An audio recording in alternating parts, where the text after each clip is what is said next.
Ladies and gentlemen, Hard to Kill with Stranger by the Hour. We got Aren and Cody, friends of the show. How we doing, guys?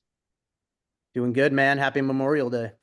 Right back at you. Fantastic, man. Happy Memorial Day. It's always Which weird is a to say Thanks, weird, man. which is a weird thing to happy. say to somebody. Yeah. I was gonna, that was my first. So where where you guys at with Memorial Day? Because I mean, I got a lot to say about it, and I'm sure please Cody You do. go does first. I too. already said a lot on the fucking interwebs. So So I, you go ahead, man. I just can't. I was at a Memorial Day thing today, in some little, rural town out here near Greensboro. We went because the Army Special Forces parachute team was supposed to jump into this little stadium, but it got weathered out, so they didn't do it. But anyways, I'm at this thing, and one of the things that struck me, it's just North Carolina rural shit. So people are pretty much just walking around in this like patriotic daze, you know what I mean? Oh And yeah. Oh yeah. it's fine, it's whatever. But one of the first things we see when we get there, and it becomes part of this parade, is it looked like, I guess we call it a buffalo or an MRAP. It wasn't like Yep. the ones me and Cody used, but it was something similar to that. But all painted in black. SWAT, the local cops had this huge MRAP thing, and everybody's like oohing and on about it. And my son's like, asking me about it a little bit, and I'm like, dude, this is we're out here to celebrate, or to memorialize the fallen people that ostensibly went to protect our country and all that kind of stuff. And part of the parade is this piece of military hardware that's been repurposed now to do what? To protect, what does a vehicle like that do? Why is that here? Like, why is this wrapped up in part of the celebration? And it's because it's all one big kind of piece of mythology. You know what I mean? Like, it's all, I don't know. And then a bunch of these guys were Vietnam vets, because that's like not a lot of World War II guys around. There was one World War II guy in like a convertible Mustang, and it was such a big deal that there was like a living World War II guy there, that they're like, hey, look, this dude was in the Navy in World War II. But a lot of Vietnam stuff, and I'm like, okay, on Memorial Day, what we should be doing in conjunction with, hey, respect to the people that were fallen, all that. What we should also be doing is talking about accountability for Yes. the people that, so let's take Vietnam, 50 something thousand killed in action. And for what? You know what I mean? Like, what, like, why are we just, it's such a surface level thing, this Memorial Day. I don't know if that makes sense, but like, Of course it and does. there's a lot of that, there's a lot interesting to talk about. That's now, it's not even a conspiracy, like we're conspiracy guys. It's not a conspiracy that they had to do a false flag to get us fully involved in Vietnam. They had to do the Gulf of Tonkin. Yep. They had to do it. Yeah. And so oh no, one more thing and then I'll shut up. Vietnam's also interesting because it's the last time we had a draft. Okay. Very true. Now, you tell me how being drafted into the military to go to Vietnam, which is the other side of the whole entire world completely, on behalf of what? Like, even back then it was like a weird reason. It's like, the domino effect of communism, we have to stop it over there. And it's like, okay, I guess. Yeah. But Yeah. it's like, how is that not a form of slavery? Absolutely. Hit the nail on the head there. What do And you then think, you Cody? look at like who had to go fight that war, and it was people from a very specific class. Very true. And, just like the Fortunate Son song, I'm no senator's son. It's very specific people that had to go fight. Go look at Ukraine right now. Exactly. There's young men being pressed into service, and there's a class of people that aren't participating. And it's on behalf of people that are financially incentivized to start and keep these wars going. Okay, I'll shut up. You know what scares me Well, is that people really don't even think on that level. You know what I mean? Like and the ones that do, conspiracy theorists, Well, conspiracy. it's like people are gonna, especially like that little thing I was at today. It's like a certain kind of people, like the people that go fight these wars and lose their family members in these wars. You know, dude, there was a whole bunch of that parade was Gold Star families. So it's like the car would drive by and it had like their kid's name on the thing on the side of the door. And it's like, I really don't want to like, you know, it's a tough thing to speak critically about all the Of military course. stuff, especially like to those families or whatever. They're a lot, they have to believe it was like for defense of their country So or it's whatever. justifiable to them. You know what I Yeah, mean? Yeah, I right. hear you. Yeah. Yeah. So This is what's great about Aaron and I, man, is like if there's a place he won't go, I will usually go there. If there's a place that I won't go, he'll usually I go love there, it. right? I love it. So here's the deal with the family members. I don't give the family member, the Gold Star families, any fucking props, man. Sorry, because I understand that that's like a pathos argument as part of their rhetoric to continually blast you with trauma-based fucking mind control, man. God, I Hey, love you check it out, guys. Gold Star families. You were all happy when you had little Timmy's fucking Marine Corps picture up on the board. You were showing him to fucking everybody, knowing that he was in the death lottery of the fucking war on terror, right? You didn't tell little Timmy to not join the Corps. It's You didn't fine set, then. you didn't set little Timmy's life up so he didn't have to join the Corps, so he didn't have to go fucking fight, right? Or you weren't smart enough to tell him if you were a Vietnam vet or something that, hey, all wars are banker wars. Unless the commies land on the Jersey Shore, we ain't gonna go fight them. That's somebody else's fucking problem. That's those Europeans' problems. They've been killing themselves since fucking Noah got off the ark. We Yeah, came exactly. to not do that anymore, allegedly. So, so dying is part of the fucking benefit. Not part of the benefit, but dying is part of the deal, right? Yeah. Like the enemy gets a vote, right? No, like nobody's sweating how many fucking Taliban Timmy smoked before Timmy got smoked. Facts. And like Wasn't even a thought. if their son was in the fucking NFL, they would take things like a broken leg or something like that as part and parcel of what you signed up for, right? So I don't think that the cowardly tactic of saying, well, what about the Gold Star families? You're going to fucking hurt their feelings if you start asking about 9/11, dude. That's some coward shit. That's hiding behind people that have already been traumatized. You know what I'm saying? And it's like, and their trauma is not my fucking problem, to be completely honest. You know what I'm saying? Like it's if I was to stop what I was doing for everybody's fucking trauma, dude, I'd be changing the tranny oil on the blue hairs. Facts. You know what I'm saying? Like I'm interested in the fucking truth. I don't care how ugly it is. I don't care who it fucking hurts. I don't care what we have to go through to find it. There is truth. 1 + 1 is 2. Truth can be known, right? And we owe it to everybody that comes after us to be brutally honest about everything we experienced, basically on their behalf, right? We are the warriors. We did the heroic journey.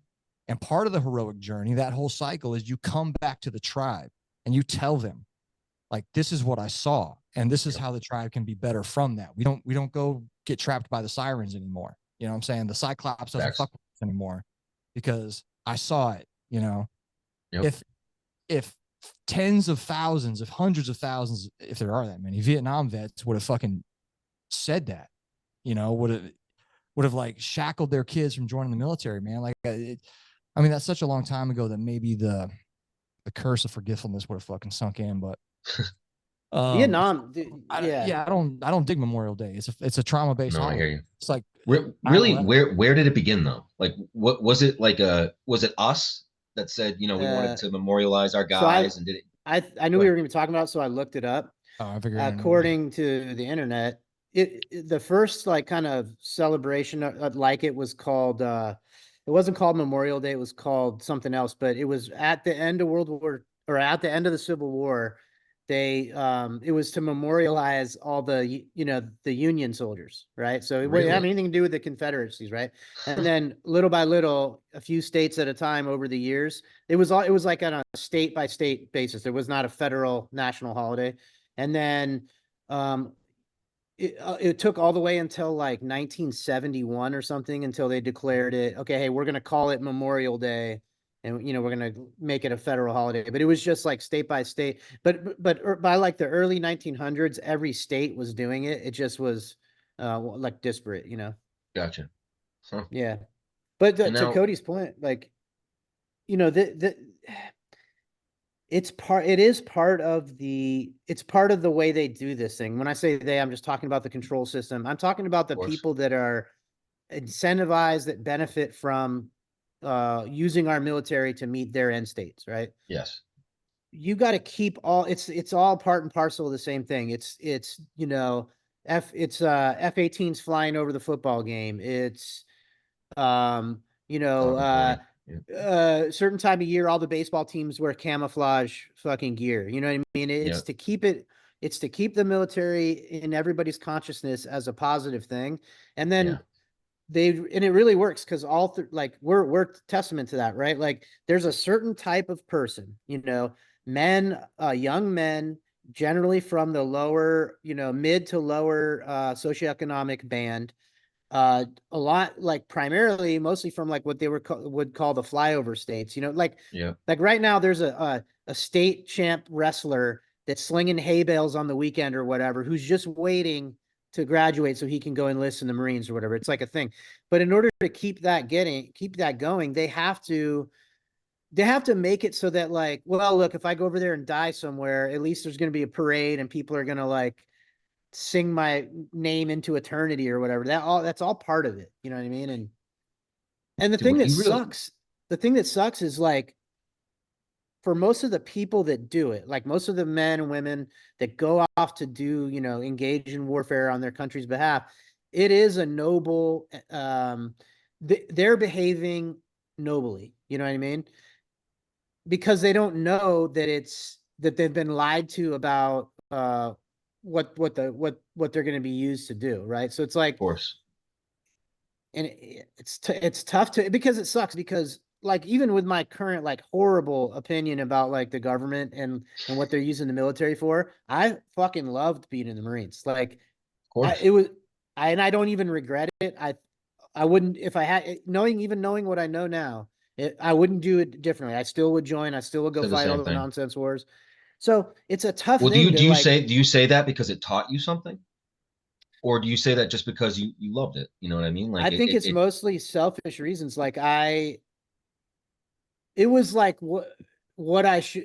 I felt the most of the time that I was doing it, like I was doing what I should be doing. Like I couldn't imagine when I was in. I couldn't really imagine doing anything else. And then now in hindsight, I couldn't have imagined spending that almost 30 years of, if you count all the contracting and shit, doing something differently. of course. So, so that puts me in a weird spot, because I definitely don't like, if I interact with any young people, I would not encourage them to join. I would tell them not to.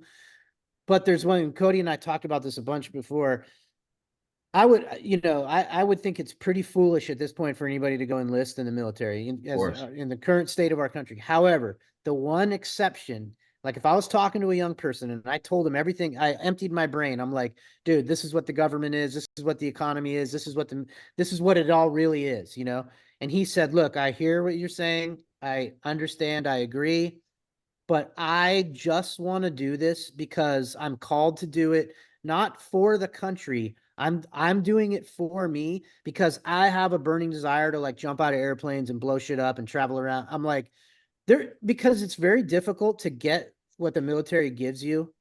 For some people, like you can go get a job stacking boxes or fixing computers or whatever. I'm not talking about that. I'm talking about like Doing the damn combat thing. arms type shit. Yeah. Yeah, doing the shit. Yeah. It's very difficult to get that anywhere else. So if you're a young person and you just have to have that, then go get it. But know what you're getting into.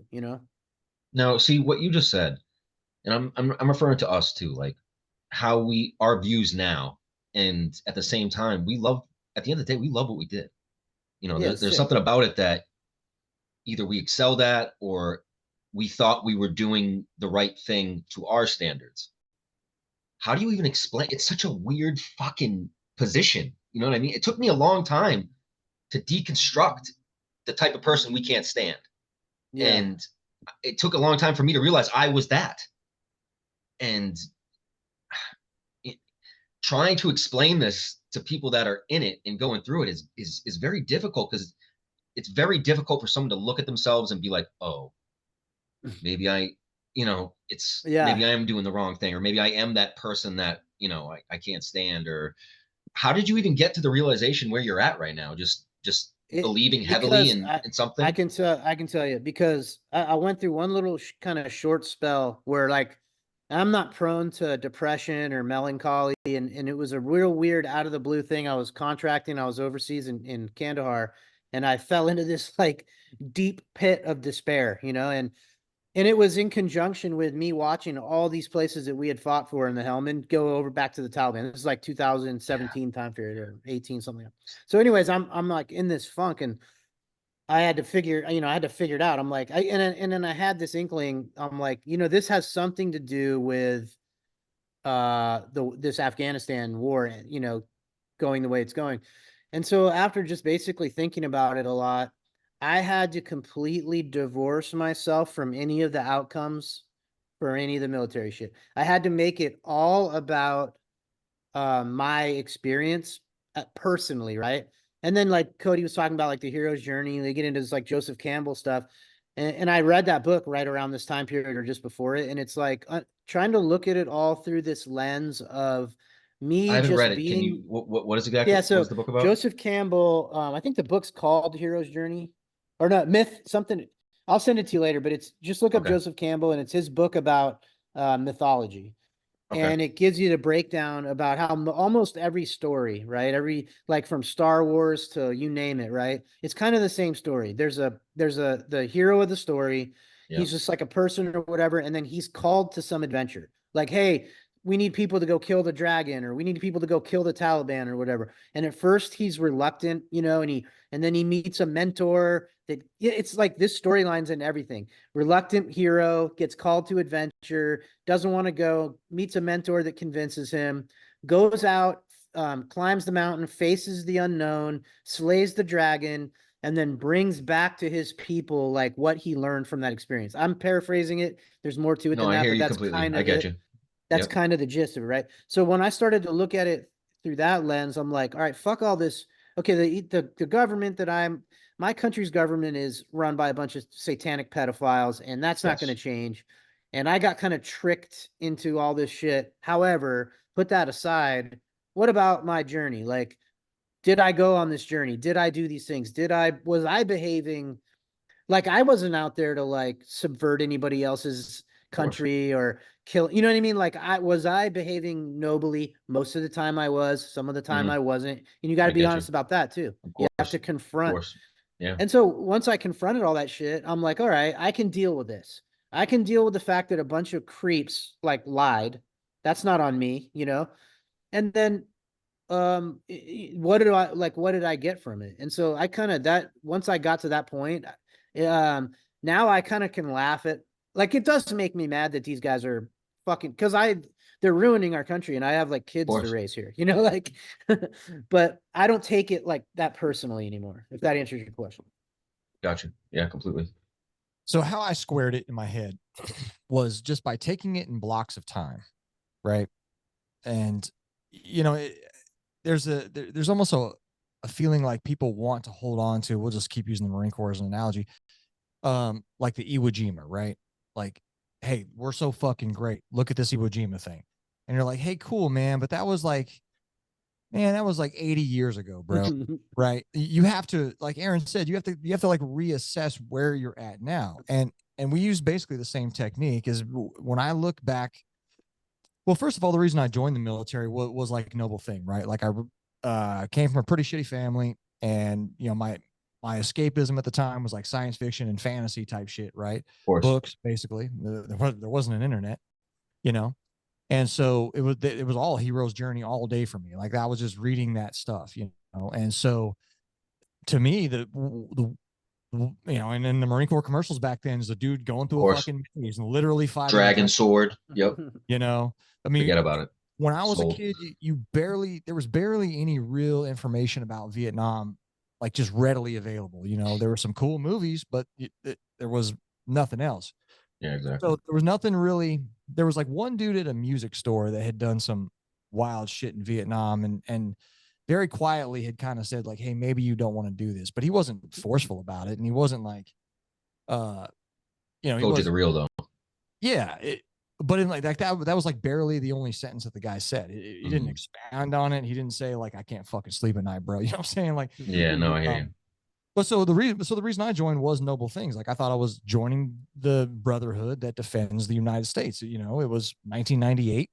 You know, there wasn't a whole bunch of shit going on. It was so the only thing that really was the mythology. And so the funny thing is I was a juvenile delinquent as a kid. I was a fucking criminal. I was in jail at like 13, you know.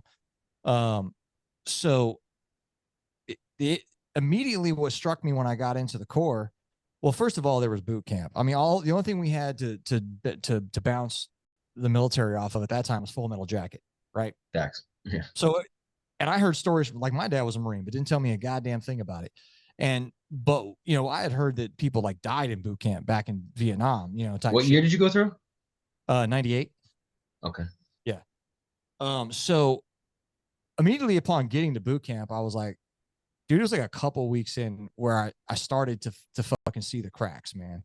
You know, I understood that when the DI like looked inside of his hat, that the fucking schedule was in there. He's like, I'm gonna threaten you all till you fucking die. And you're like, no, you're not, bro.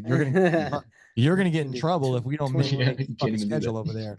So in all actuality, if all of us drag our asses long enough, bro, we can fuck you over. You know, we can destroy your career, basically. So there was already cracks, dude. So what struck me initially was the criminality that I just saw in the fucking military, man. I knew what it looked like because I was in like fucking trap houses when I was like 10 where guys were fucking trading dope for car stereos. You know, so like I grew up the same way. I hear you. Yeah, and so any fucking devil dog that spent any time in a Victor unit like 3rd Battalion, 7th Marines, Cocaine Kilo, or any other fucking place knows what I'm talking about, right? So what was your first example of it? What was the first thing that's like, dude, I jumped got out to at you? I've thought about this recently. It might be a synchronicity that you were going to ask or something like that. Great work. I went to security forces first, right? I talked to my brother. My brother was in Bravo 17 as a machine gunner. He got there like just after the Somalia thing, so he was like that type time period. Okay. And so I would hang out. I grew up in California, so I would hang out with my brother and his buddies from 29 Palms, like in Hollywood, sometimes on the weekend. And so, you know, I'm talking about these guys, and they're like, "Hey, so your brother says you want to join, right? What the fuck is wrong with you?" Type thing, you know. And where was I going with that story? Anyway, so basically, fast forward to the point of it was, oh, they're the guys that told me to go to security forces first. They're like, hey, we don't do shit in the regular infantry, man. Like, there's this fast company thing. This seems like they're doing something cool. This is the 90s, the late 90s, you know? Okay. So they're like, do the security force thing, you know, do that. You know, if you have to fucking join the military, if you have to join the military. Yeah. So I did that. I went to security forces. Now, to get into security forces, you go through a little bit more screening than your average Joe, right? Like the only thing worse than that is the Yankee white dudes that fuck with the president. Yep. So I passed, you know, I get my secret clearance and I get sent to a nuclear command. I get sent to Bangor to guard the nuclear weapons out there. Okay. So in my brain, I'm thinking like, oh, this is going to be like some James Bond shit, right? There's nukes here. There's going to be like, nope. It's all serious, serious business here, right? No, man. So I get there and there's like, dude, supply has been robbed by the Marine, right?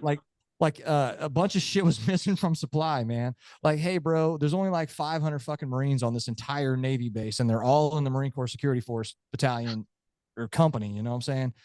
Might have been less than that. And like the supply is dead in the middle of the fucking base, and not even a base, dude. It's like a neighborhood. It's like nobody else but the jarheads robbed this motherfucker, right? Like, of course. And after being there like 3 days, like I knew who the dude was. He was like in 2nd platoon and like 4th squad. We had 4 squads per platoon, big platoons, you know.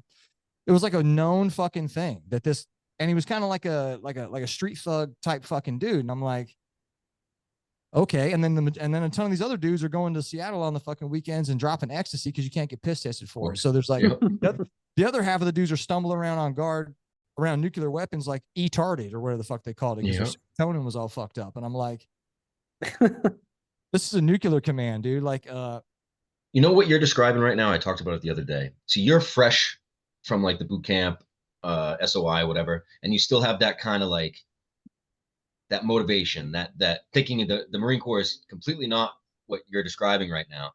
And when you meet those first couple people, like the people that you just described, how hard is it for you to keep that motivation? You know what I mean? Like to keep that, you know, because you're seeing it from a whole different lens. Like, what the fuck is this? So like fast forward, it's poisonous, dude. it's the exact same thing as living in a country where the Maxwell fucking client list is not available. There you go.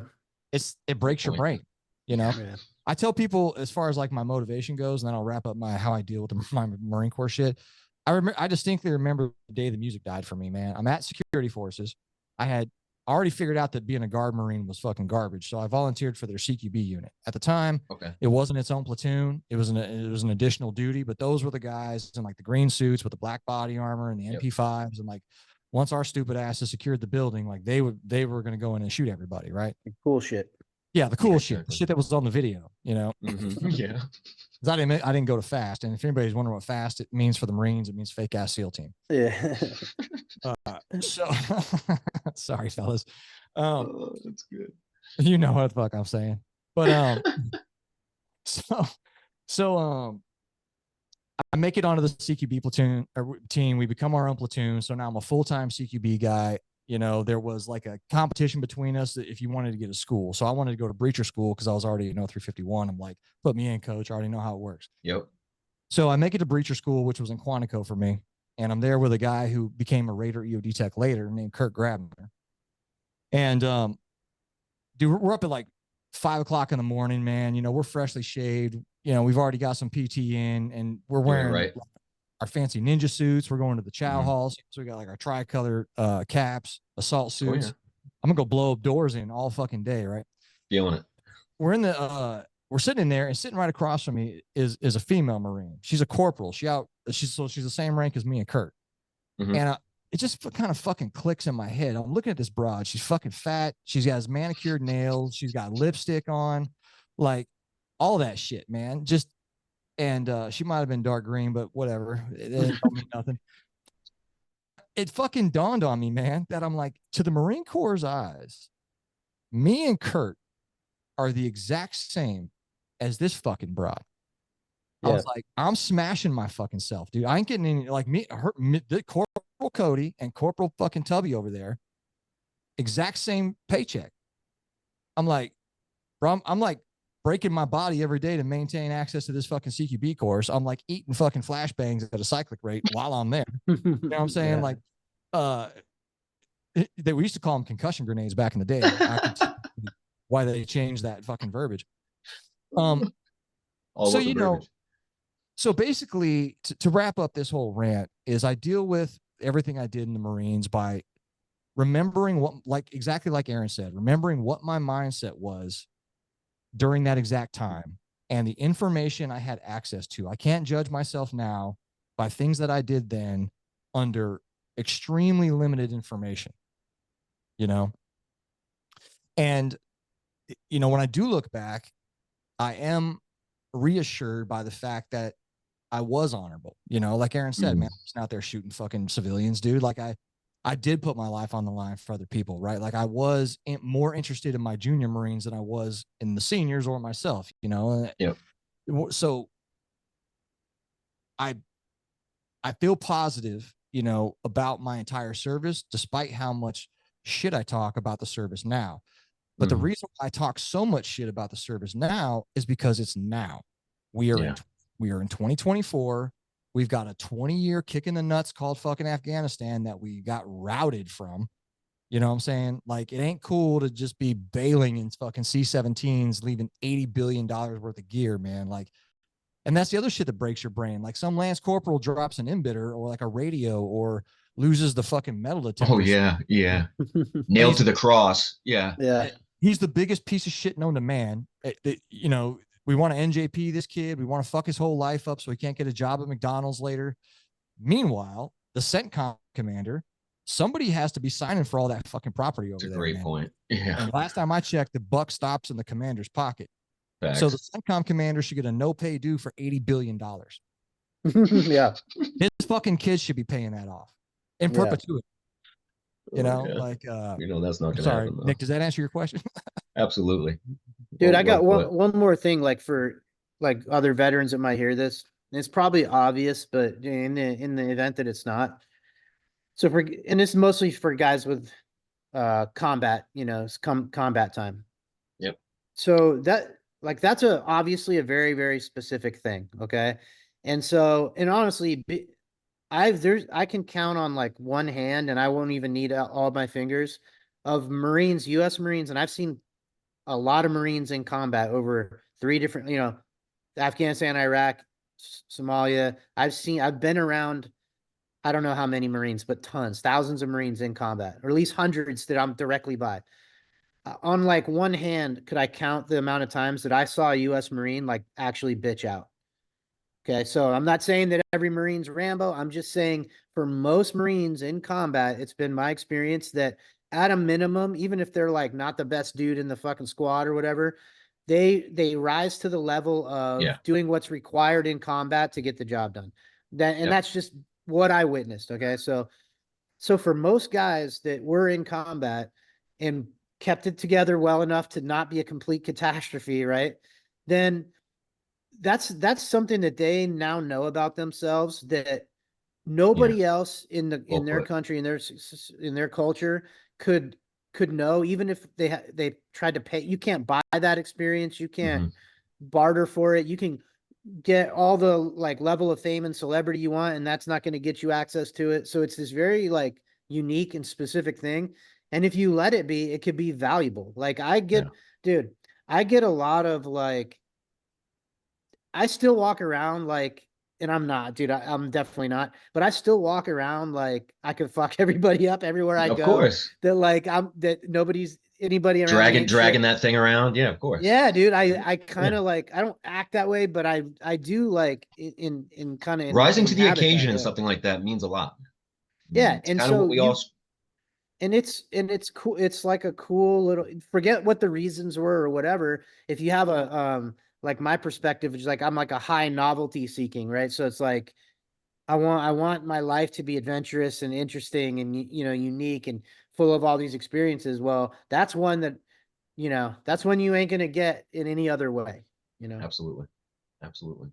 Well, then if you think of stuff like that, then I don't know. The whole way we pulled out of Afghan, man, really sours me when it comes to this stuff, and it's smashing in my head. Like, can I be proud? Is there can we be proud of what we did? Like, I mean, That's a good question, man. personally, I know I made the area that I operated in safer but then it comes to good people. Like, I mean, are they all Taliban? Are they not? Like, I mean, the people that I saw were happy that I was there, but I mean, I can't even tell anymore. I can't.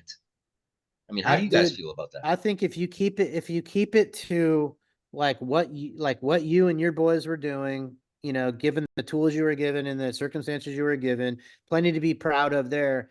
And then being honest about, see what happens is guys want to protect that part that they're proud of. So Yeah. they protect the whole thing and they Yeah, I know. defend the whole Because that would enterprise. discredit. Yeah, you're Yeah. right. But Yep. you separate them. Be like, hey, look, dude, I don't know what the fuck any of that was about. I just know what I was Yeah. doing out there. Yeah, And, you're right. yeah. What do you Yeah, think about that, Cody? I think you definitely can be. You can be, and you should be, because once again, it comes down to mindset and time. Your mindset in that time is something to absolutely be proud of. You know, I mean, your bravery, your courage, your dedication, your ability to look something dangerous in the eye and be like, "Hey, man, hey, my brothers are going there. I'm fucking going too, man." Like these are all, and that's what sucks, dude. Is these are all notions that you should be proud of, Mm. And to go back to Aaron's point, like the best people I've ever met, I met in the military, man, hands Facts. down. The most Oh, no like, doubt. and that's the other part that sucks because I know those people, even though they're, they're the younger ones are not steeped in the combat that we were in. I know they're still the same type of fucking people, man. And Yeah. so that's Yeah. the other part that that's the other part that can be I know. used as a shield to get you to shut up, right? Is you're like, Mm. because I know 90%, we'll just throw out a hyperbolic percentage here. I know 90% of the dudes going to work every day in the uniform have no idea what the fuck Aaron and I are talking about on a daily basis. Yeah. You know, Yeah. just because it's not in the general, it's not in the general discussion, and though you cannot disprove what we say, it's just not generally known. And so like but the problem I run into is you can't, maybe this is why I survived combat, dude. You cannot nail yourself down to a particular course of action or a particular outcome.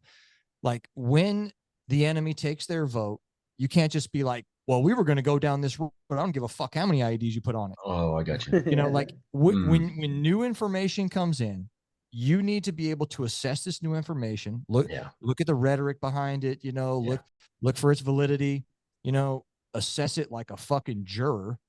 And if the most accurate information is contrary to what you would like to hear, it doesn't matter, you know, like fuck your feelings, you know what I'm saying? Like what is real, you know? It's impossible for some people. Like there's tons of days I would just rather have not fucking taken IEDs apart with my bare hands, man. But you know, a dude like Aren would be like, hey, Cody, you want to come up here for a second? I'm like, fuck. No, well, just the level that you guys got to, though. Like, I mean, are there more like you, or were you guys black sheep? No, you know, like, I'd say there's a good amount of people who, if we were talking about this shit right now with some of our like fellow raiders or recon guys or whatever, they would be at least like open to it. And then there's a lot that, dude, I don't even think like I think you probably have a higher percentage of guys that can get their mind around it in soft, just because there's a lot of like weird, dude. It attracts a lot of like, I don't know how to describe, like it's like this type of person. It's this type of person. You like doing military shit, but you don't really like being in the military that much. Yeah. And you're like, well, fuck, you know, this seems cool. They don't fuck with you as much over here. There's a lot of dudes who, I don't know. There's definitely other guys that see this shit the way we see it, or close, you know. While I was always the guy that was bitching, you know, that archetype. That archetype. Yeah, I bitched all the time. Right? I was always the dude. This is fucking retarded. This is dude. I had the worst fucking attitude. You probably had the worst, but I was close. And you know, at the time, I just figured like, oh, I'm just a boot. I just don't know what the fuck I'm talking about. And then, you know, more time would pass. I'd be like, oh, well, you know, that guy's been in longer. He probably just knows more. And then more like, but I maintained that attitude all the way. And then, but that's what made me become a warrant officer, dude. Cause I was like, I have to see behind the curtain and I want to change shit. You know what I'm saying? It dawned on me like sooner or later, like, hey, being enlisted is cool, man, but you ain't in charge of a fucking thing, man. Yeah. Facts. Like that was the coolest thing about putting on those woe bars is I was looking for a sergeant major, dude. I was like, say something, motherfucker, say anything. Do it. Like, cause I'm gonna fuck your whole day up, you know? Do you think that's the person that gets promoted though? Like I was thinking about this with my buddy the other day, and we exactly what you just said. We were that person that bitched all the time, that had that attitude. And to me, that's a real person. If you're voicing that stuff, you're a real individual, bro. You're not someone that can just be bullied into shutting the fuck up, you know? And to me, I really look, and don't get me wrong, I have friends that are still in that get promoted and I love them. I'm not directly pointing at anyone in specifically, but I feel like, I don't know if it's just the Marines or, I mean, I'm sure it's any, you know, ground pounders in general, but the person that generally gets promoted is the one that, you know, is that person I hate, is the person that doesn't look out for, is more about him and is more about worrying about, you know, medals or making the guy above him so happy, you know. Dude, I in my opinion, having been in, you know, regular conventional units and then the soft, the more specialized you get in your unit, the more meritocratic it is. So it's like, it's harder so in the grunts, it was common. Like, yeah, that guy ain't about shit. You know, like that guy sucks, but he's playing the game. Ergo, he gets so you know what I mean? Okay. There's some of that happening in soft, but less. Like it's just the more specialized you get, the more you kind of have to. But on the bitching thing, there's something I thought about, because I'm way less of like a complainer. I'm way less negative now than I was when I was in the Marines, but I was like a bad attitude. And like, I hated officers. I hated the command. I was at odds, like actually at odds with them all the fucking time. And in retrospect, I don't have any regrets, but if I could have changed one thing about the way I behaved in the military, I would have just let myself enjoy it more. So there was a dude. What exactly did you buck against though? What really was it? you know, if there was like everything in the Marine Corps could be done better, like a lot of it makes no sense. It's inefficient. It's And you got to do it retarded. anyways. Yeah. And I wouldn't let, I wouldn't let any of it drop. But I was in a Scout Sniper platoon and then in MARSOC with a guy named Bill Anderson. Did you know Yeah, Ando the man, Commando? Ando the Commando, man. Ando the Commando. This dude was 150 years old, dude. He was a Scout Sniper in Combat action. Somalia in like when the Marines were there in like 91 or 93. He got out of the Marine Corps for like 9 years and worked in like a fucking slaughterhouse, and then came back into the Marines, went back to the Scout Sniper platoon, and I was in Iraq with him, and then went to Force Recon, and then went to MARSOC. The dude was 1,000 years old and tough as shit, just like brutal. Nice guy though, but like you couldn't Nice guy though. piss that guy off. Dude, we'd be doing shit and I'm bitching up a storm, like, long rifle, shut the range down. I'm having a meltdown or whatever. And Ando the Commando is just kind of like sitting there smiling or whatever. And I would ask him, I'm like, bro, what the fuck, And he'd just be like, I'm just happy to be here, man. Because he had been out of the Marine Corps for 9 years. And now that he was back in, he was letting himself enjoy it. He knew what the alternative was. And he knew that sitting on top of a range, is where it spitting was Copenhagen and throwing rocks because the ammo is 4 hours late is better than whatever the fuck he was doing. And so if I could have done it all again, I would have tried to because I can tell you this, for all my endless, incessant bitching, not one of those negative words or none of that bitching ever improved my situation or anyone else's. Right. I don't think any of it fixed anything. I don't think any of my advice was ever heeded by the command. See, but it bothers me. It bothers me if no one at least hears it. Like I gotta at least voice it. If it's not, you know what I mean? I don't know. That's just me. Well, my engine's fueled off negative energy, man. So I turned all that into actual forward momentum, man. I mean, I used my hate and discontent for conventional Marine Corps EOD to basically make MARSOC's fucking special operations EOD screening system, man. I mean, it's so you put it to work for you. Yeah, I really did wanted to change shit, man. Like I really wanted the guys that followed me to have it better than I did. Did you? Like, did you change anything? Did you accomplish anything that you really like wanted to? In that aspect. If you were to ask the Marines of Raider EOD if I had any sort of impact, I would be humble enough to say that they would say yes. Oh, they would. I know it. Yeah, you definitely did. Like and a handful of other dudes from that era set the whole thing up for sure. So, dude, I was in a weird situation because I got in trouble, and I was allowed to stay in, but I could never get promoted. So I spent like 100 years as an E6, and so dudes that I was a E5 and E6 with didn't get in trouble, and they kept getting promoted. You know what I mean? So it wasn't long before my buddies that I was a sergeant with were master sergeants or even master guns towards the end, right?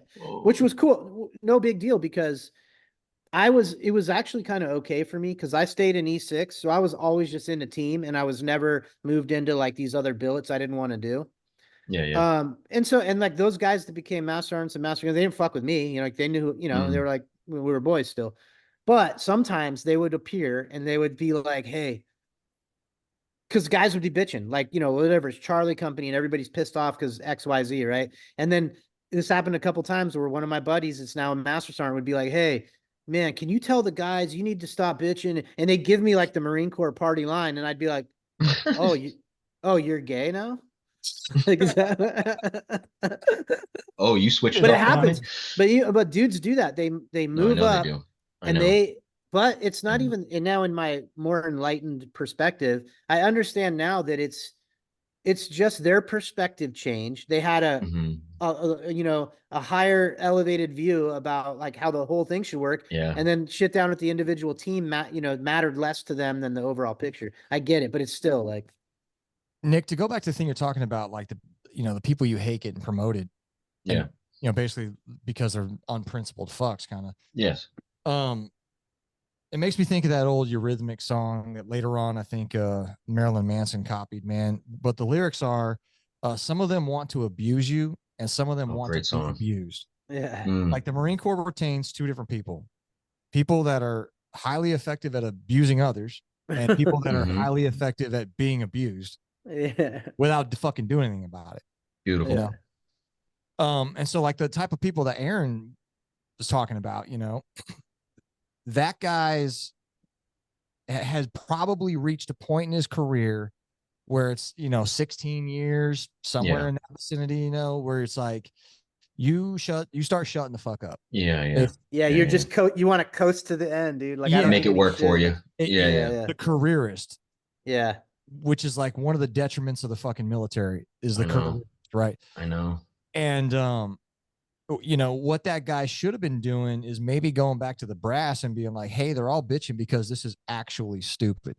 Yeah. You know, what you guys are doing right now, lieutenant, captain. And we did have, major. dude, we did have some dudes at Marsoc that, as like master sergeants and shit, would like wage war against the command.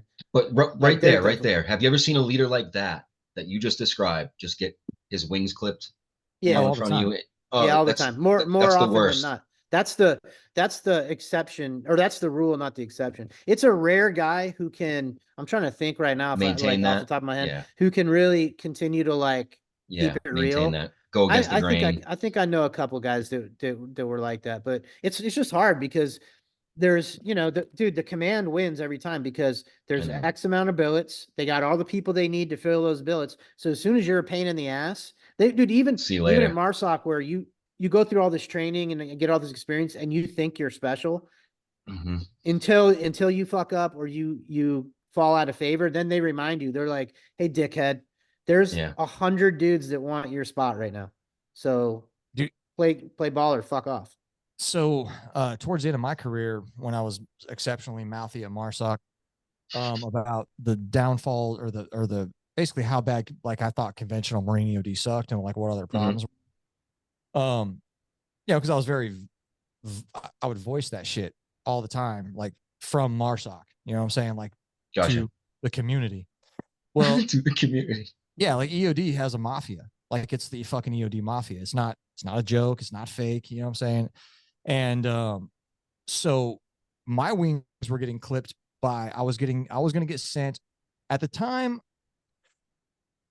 I was in like maybe one of three of the longest fucking serving EOD techs in MARSOC, right? It was like me, maybe Sean Castle, maybe Rick Ferguson, you know, dudes with unbroken MARSOC time.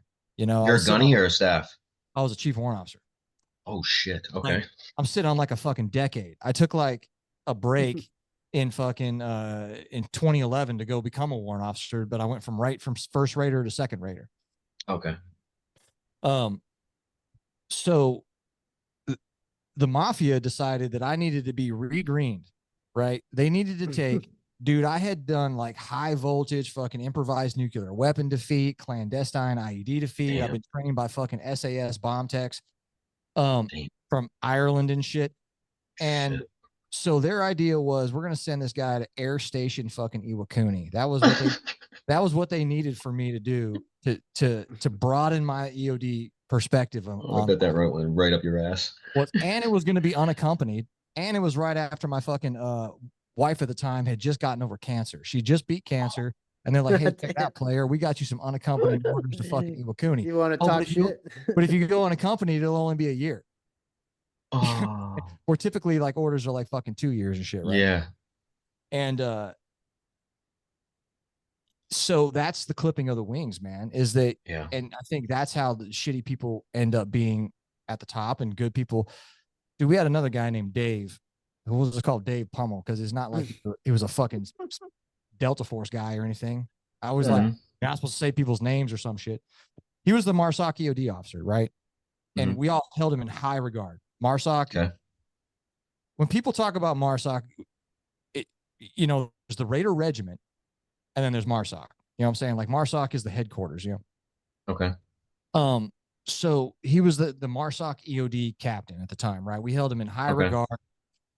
Well, so out in the fucking real world, there were some in the Marine Corps EOD structure, there were some bitching and moaning with some other officers, where one officer didn't want a lesser officer to be in a higher billet. So like, fucking company EOD guy didn't want the fucking division EOD guy to be a chief officer. He was a captain or some bullshit. So that they're telling the MARSOC EOD billet is a major's billet. Our guy Dave at the time is a captain. They're basically saying that, hey, you know, you're going to pick up major, but we're going to have to move you over here because this guy doesn't want to work for this other fucking lower ranking guy. At the time, Pummel was the most qualified dude that we had for that position, right? So like needs of the fucking Marine Corps, he was the best dude, hands down, writ large. Nobody even else really wanted to fucking do it. And you know, the dude had done, you know, a lot of specialized training. He was really good at locking on. Like he was the guy that got the SAS to come talk to us, essentially. Oh no shit. So he tells them flat out, hey, if you do this, you know, I'm gonna fucking retire. And they're like, okay, bet. And they do it, you know, and they yank him out of there, and like never did it ever achieve that level of greatness fucking ever again. To this day, I don't even know who the fuck works there now. And like that's one of those things. They take the best people who show any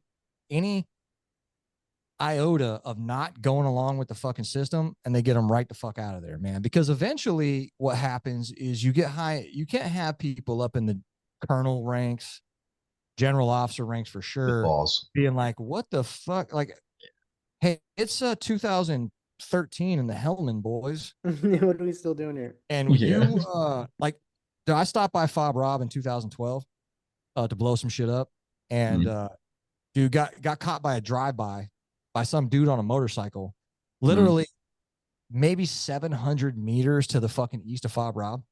Yeah, like took a bunch of shit ammo because Aren's company's EOD techs are all out fighting the good war. There's nobody at the company. You know, there's some fucking message came out saying all this ammo had to be destroyed. So I bail over there to go blow this shit up. We take it about 700 meters out into the woods or the desert to the east.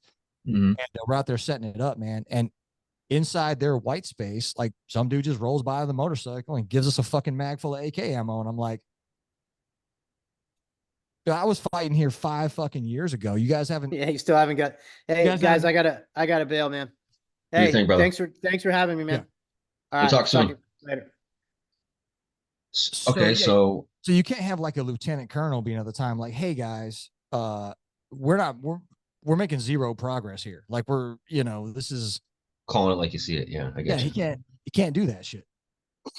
See, I feel like what you just described has happened on a mass scale throughout the Marine Corps, dude. I feel like everyone with any kind of substance like that, they got handled. And, you know, they're taking the Marine Corps and the, you know, the other than the GWAT direction, you know, like, and I think that's to their detriment, man, because you know how much experience you're losing from that, all from a, you know, from a power struggle or a, you know, I don't know exactly how you just described it, man, just because you don't want to hear the truth Marine about Corps things. is more interested in the institution than the experience. It's a brand now. Yeah, you're right. You know, you're right. Like the SEALs. The SEALs are a fucking brand. You know, and they'll essentially tell any lie, like make up any story to make sure that the brand does not get fucking tarnished, man. You saw that Chapman story, dude? Well, Chapman's just like the tip of the iceberg, man. I mean, Chapman's one of the worst stories. I mean, unfortunately, there's like a CIA predator above that with a SIGINT pod on it that can tell you like whose embidder is who during that entire gunfight. So you can, so they've known for a long time that Slabinski was lying about making it over to Chapman, and it's in the book Robert's Ridge that he makes it over to Chapman and like fucking physically touches the fucking dude. Well, from the Reaper or whatever, from the Predator feed with the SIGINT information, they're like, hey, that's all these embitters are, we could tell who's who in the zoo down there, right? It's all SIGINT shit. So they know he's fucking lying, man. So the Navy has a history of what I like to refer to as turd polishing. You know, like Oprah used to do it. Joe Rogan does it now. Basically, you know, somebody will fuck their reputation up. Like, for example, Tom Cruise is supposed to be some wild ass Scientologist. There was like some weird thing where he might have smacked Katie Holmes around or something. Yeah. The next thing you know, he's on Oprah. Yeah. Dancing on the couch and shit, right? Yeah. Yep. This is what happens. You bring, like Rogan's got these fucking dudes on all the time, like Marcus Luttrell, right? Yeah. Unfortunately, it seems to be that what likely happened instead of that movie, Lone Survivor, was that Nick, the new guy, Latrell, probably got scared in a fucking gunfight, probably dumped his fucking gun and spent the rest of the time running for his fucking life. And that entire movie, that entire story was ghost written. It's fake as fuck. The dude's on Anderson Cooper saying he fucking dropped his gun, covered his ears because he didn't want to hear Murphy die. Why don't you die with them? Yeah, why don't you get the fuck over there, son? Like, what are you doing? What? When I heard that story, and it's and that's just not so it's the reason why it's a brand from numerous different levels is that at the highest level is it's a fucking money making thing, man. It's the military industrial complex. You can't have people if I'm selling missiles and bombs, I can't have people stop joining the fucking military. Exactly. Like that can't happen. Have you ever seen it? Like, have you ever? I mean, you were pretty. Man, you got into some rooms, bro. I mean, have you ever put eyes on they?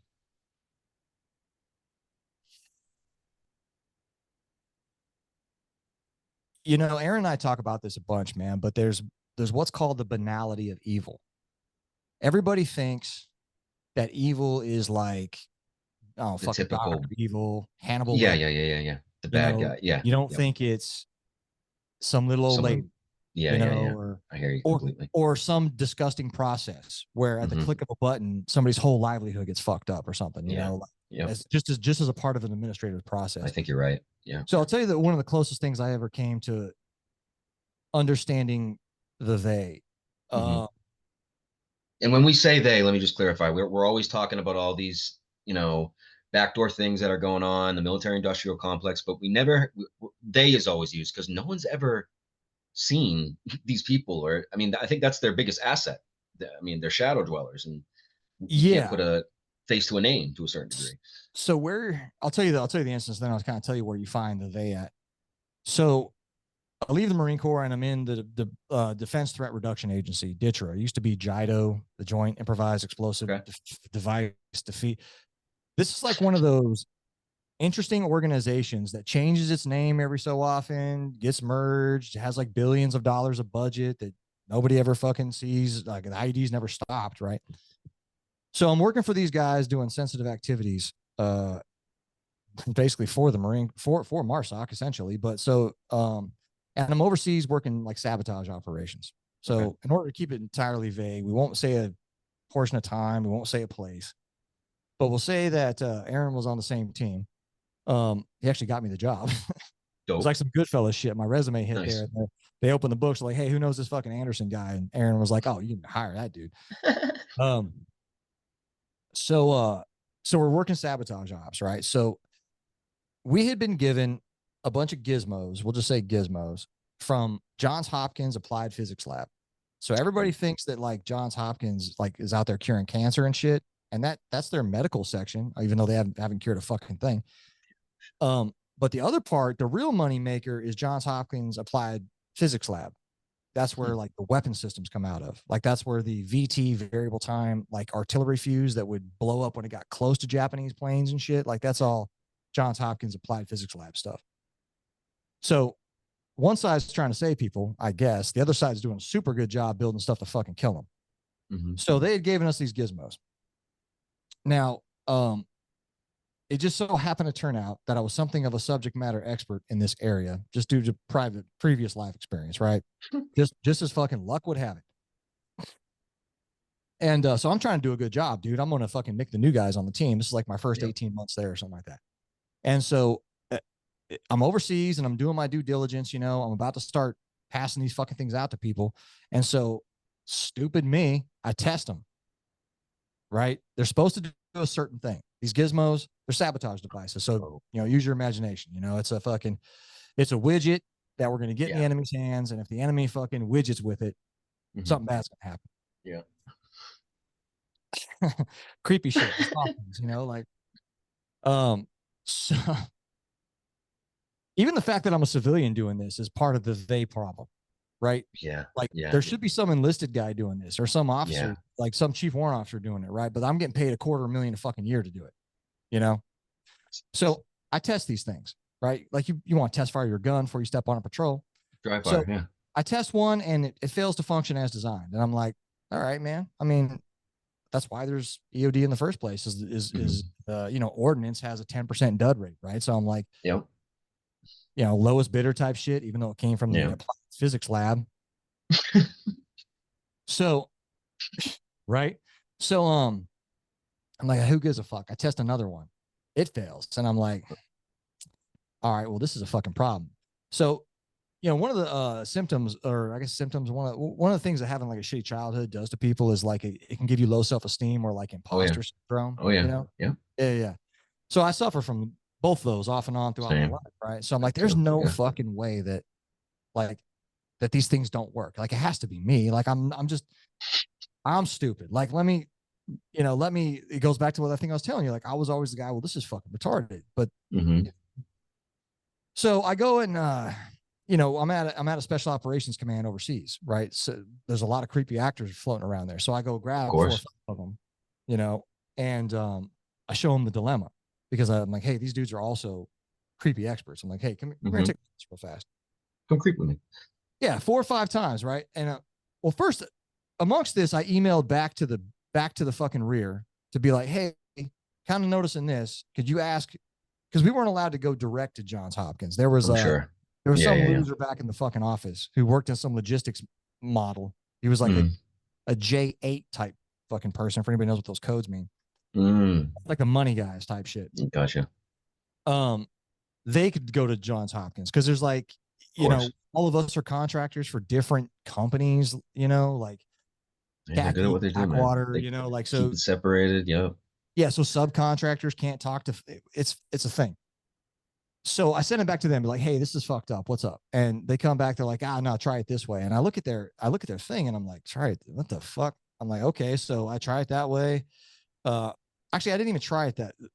Long story short, they came back with some bullshit. And to make a really long story really short, I went back and forth with Johns Hopkins Applied Physics Lab like 6 or 7 times via like encrypted, secret email. Yep. And finally I sent him a fucking video. Like I'm video of this shit, right? And one of my teammates was in town, so he was playing music in the back of the video, and it was Highway to the Danger Zone from fucking Top Gun. Perfect. Which I thought was hilarious. So they get the video, and finally, dude, it's like 4 months going back and forth with these motherfuckers, man. Well, like Johns Hopkins comes back and says, look, like we knew when we got the schematic for these things that there was a chance or that they wouldn't function. They would function in the way that they're malfunctioning. We knew it by looking at the schematics. They're fucking from the applied physics lab. They're not, but since the statement of work called for this schematic, they weren't going to call back down and be like, are you serious? Hey, your statement of work doesn't really have what you're looking for. We could do this. So they just did the production run. So what happened was essentially it would be like if every M16 you got like 7 out of fucking 10 M16s that you got from the armory would just fire as soon as you rack the bolt. And if Colt or FN or whoever the fuck we get our M16s from or M4s or whatever, we're like, yeah, we kind of knew that was going to happen. But since you guys didn't really, I mean, that's what you specified you wanted in your fucking design. Like we didn't really. So basically it came back that Johns Hopkins was lying.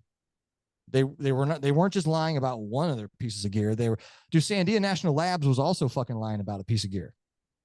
There was some other shit that I was trying to use from them. And I put back the request on how I was planning on using it, another sabotage device. And they were like, whoa. Let us test that real quick. And I'm like, well, you said it was supposed to work this way. The way I want to use it is in line with this way. And if it doesn't work the way that I want to use it, there's not a way in fucking hell it works the way you want to use it, because I was trying to do something easier, And so they come back that, yeah, that thing that we sent you guys won't work in any configuration except for this right here. And it was like the most ludicrous configuration that the enemy would never fucking do or try. Yeah, I bet. It was like if they invited the enemy to the lab Yeah. in perfect conditions. They're like, hey, if the enemy does this exact fucking thing, this will work. And so then they came back and they're like, yeah, doesn't work. And so later on, towards the end of the fiscal year, the office was like fishing out ideas to the team members of where they wanted to dump money. Because basically there was this is the they them shit. They would slush fund out money to like to national labs to like work on something. They were going to pay. It was 12 months of work. I think it was like $100,000 per fucking month or something like that. It was like 1.2 million that they were going to dump on Sandia National Labs to re-engineer this hunk of shit. Oh my God. That didn't get engineered in the first place. So what happened during the first Gizmo thing is when I got back to America, the fucking J8 dude had to like apologize to me because he like some stupid email like calling me an asshole or something like that because I was like, hey man, this fucking doesn't work. Period. And basically it was like I was absolutely right, but the way I said it was wrong, and that's what leads me to only care about the truth and not care how it comes across. So what you get to the with this banality of evil shit is people like that who have accepted the fraud. They've accepted And they that go with it. that Yeah. there should be fraud, or that Because people that have accepted the lesser of two evils so many fucking times that you're just evil now, And and so because no one else is going against it, because they nobody else is going against it, because all these generals are going to leave their jobs and get jobs at Raytheon, get jobs at yeah. fucking Yeah. Boeing. They're gonna cycle through the pundit sphere. You know what I'm saying? Like, nope, nobody's gonna rock the boat, dude. Mattis tried getting And look what the happened to him. Department of Defense to buy this gizmo that tested your blood downrange or some shit. It was made by a company called, or this lady whose venture was called Theranos, Theranos, and it was a complete fraud, man. Like she defrauded the government for like $2 billion or some bullshit. Wow. Amazing amount. And guess who was on the board of directors of fucking Theranos later on? It was General Mattis. I'm like, okay. Like the Is that corruption is all it is? Is that all it is, man? Like, It is. It's unfortunately, we got way off the UFO track, but I like this is for Memorial Day. Unfortunately, um, when you accept that money is to do it, when you say that the means there's any means, I'm fucking this all up, man. no, I get what you're trying to say. Like when we decided that money was more important than doing what's right, you're fucking screwed. You know. At what point does that happen though? Because you think I always try to think like, listen, we're all, no matter what, they're all human. Like how Well, humans have two concerns. They're afraid of losing what they have or not getting what they think they can get. Right. I mean, it goes back it's to let's true. talk about cops for a second. Like it can't be it can't be a fucking crime to go to church and peaceably assemble and exercise your freedom of speech, your freedom of peaceable assembly, and your freedom of religion. Cannot be a fucking crime, right? Like, but yet when cops are like, hey man, it's your fucking mortgage or those people's rights. Yeah. How many of them drop their badge? And when we as military members, when we saw those cops doing that shit, we all swore to defend the Constitution against all threats, foreign and Facts. domestic. Facts. I keep saying that. So where were the fucking military people ringing those churches like, hey, 5-0, I respect you, but I nah. fucking defend these people. Yeah. They're just in there worshiping the Lord, man.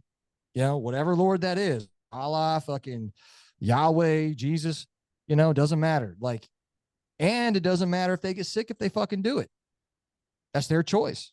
We send people into coal mines. We should send children into fucking coal mines. I know. You know what I'm saying? Are you getting scared at all, man? Like now, when I say scared, it's broad, and I really think that in our time here, we're going to see something significant, man. Just by how COVID came around. just by how like it's almost like something is testing the waters. And I don't know. I don't know. Do you feel uneasy at all? I mean, is that spider sense that we all have? Is that going So off at all, man? if it'll let anybody know how I feel about this shit, man. In 2021, I'd pretty much made it as far as I was concerned. You know, I had a high paying job. You know, I was making six figures. I was in the nicest house I'd ever lived in, you know, down there in Wilmington, North Carolina. I mean, my job was so fucking ridiculously easy that it was like mind numbing just to be there, you know. And I was with all my old buddies from MARSOC, you know. It was like I was a dude in the khakis now who used to be in camis. Oh, hey, that's Sewo Anderson. He used to be in camis. Now he's over there in khakis type shit, right? When the COVID shit hit, man, like I had left Iraq on my last deployment January of 2020, and it was such a fucking shit show that I was like, this is the dumbest thing ever, man. You know, it was after all that JPU or JPL shit. Yeah, whatever, APL. And so COVID hits. And so I'm an EOD tech. And one of the portions of EOD school is biological weapons, right? Okay. Yep. And I only failed in EOD school. You take a test like fucking every couple of weeks, right? For like 9 months. I forgot how many tests there are. Like it's a shit ton. And you have to get 85%, or you got to take the test again the next day. And if you fail that day, which is called like your retest or whatever, you know, you got to go to an academic review board. Gotcha. And depending on how much ass you kiss, they might bounce you right the fuck out of there. Mm-hmm. So I only ever failed 3 tests in EOD school, and I got them all the next day. But the first one that I failed was in the biological weapons section, chem bio. We used to have this old school tester thing where you would break a glass vial and stick it in like this little sniffer fucking thing or whatever, and it would tell you what kind of agent or thing you're dealing with. Okay. So the test itself took about 45 minutes because you actually had to sit there and puff this fucking thing like 50 times or something ridiculous, right? And so the instructor lets me go through the whole thing, man. You know, you're sweating your ass off because you're in a mop suit, right? The whole fucking like, and at the end of it, he's like, okay, hey, great job. You know, that's the correct agent you found. You know, in my head, I'm like, okay, cool. You know, I'm trucking right along. He's like, but you failed. And I'm like, what? And he's like, yeah, cross contamination. You touched your left hand with your right hand.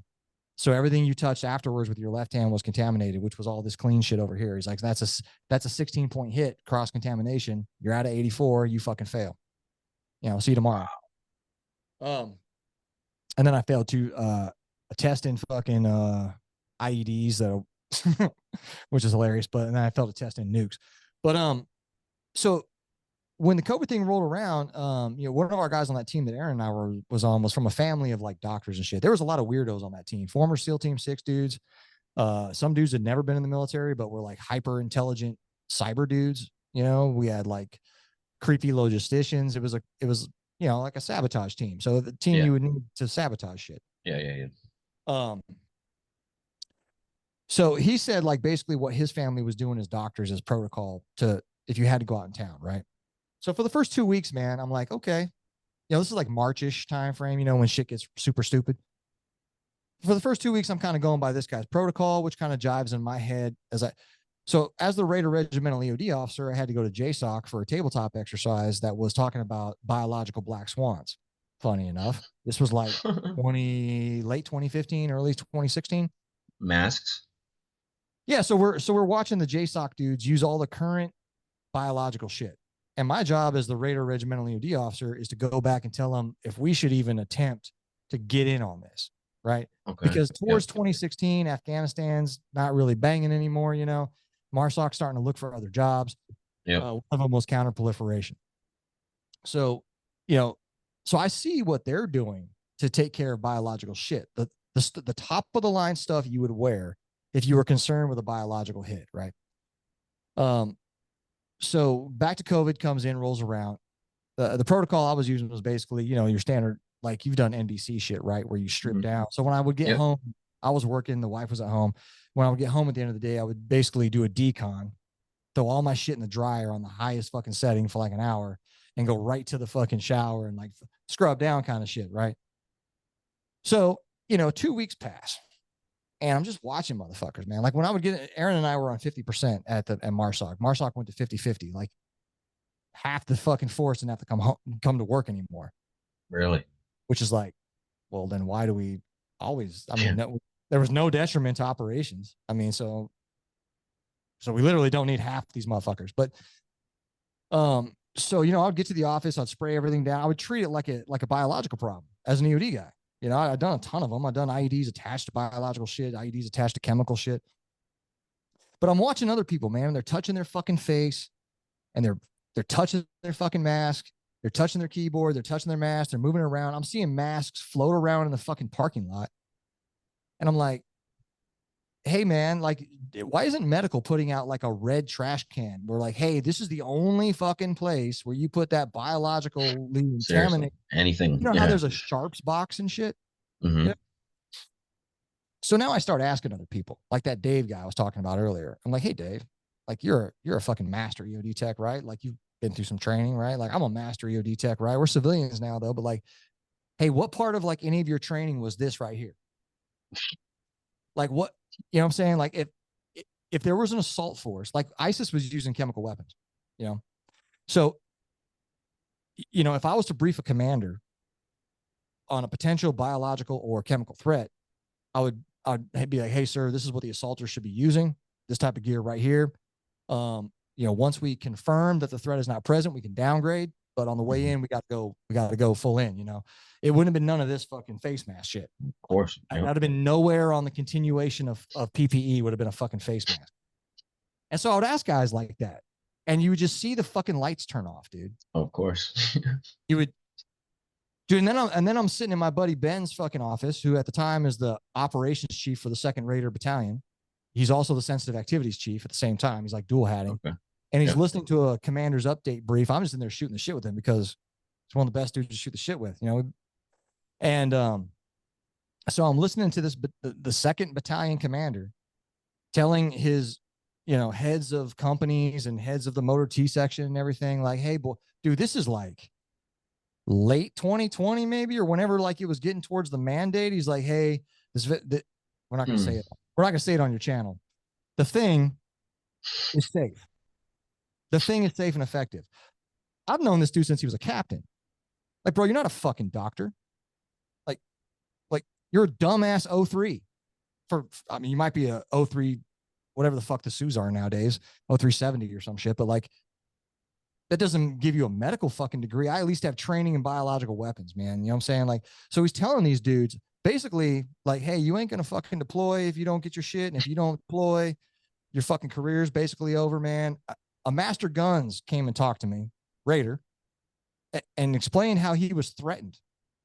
And me and this dude ain't fucking homies, by the way. We're just acquaintances, so I don't even know why he's sharing his soul to me, other than he found out about our podcast and started listening to it. Oh, we're the guys that people will come to and be like, hey, man, like they fucking threatened my 30-year career if I didn't get this shit. And then he ended up going to the emergency room, a special operator, like hyper fit fucking dude. So it dawned on me. I had already been doing some like the Epstein thing had already kind of fucking kicked off, man. And I'd been doing some problematic noticing about the narrative. And also around this time, Aren and I we had graduated a bunch of like military deception courses, and we were in charge of running a military deception course for MARSOC. Like we would teach Raiders how to use information operations, and so I'm looking at the narrative and I'm like, dude, they're fucking treating me like a deception target, dude. Like all of these lies that they're saying looks exactly like the way that we textbook plan fucking lies out. Right. So like I'm watching this lie shit happen in real time, man. And so, I'd already kind of been on the fence about 9/11. Then I went to another national lab and saw some super fucking crazy thermite I had never seen before in my life. Some little old lady, once again, was in charge of making the thermite. Like I always thought it was kind of whack, because it always came in that stupid pink grenade. Fucking pound. Yep. I didn't even carry them anymore, dude. I would just set C4 on fire if I needed to like burn. I don't blame you. Because those things were fucking heavy, bro. Yeah, they were. So we're at another completely different lab when I'm doing the sabotage shit to go check on some shit that's being made for us. I won't even bother saying who the fuck this lab is. Mm-hmm.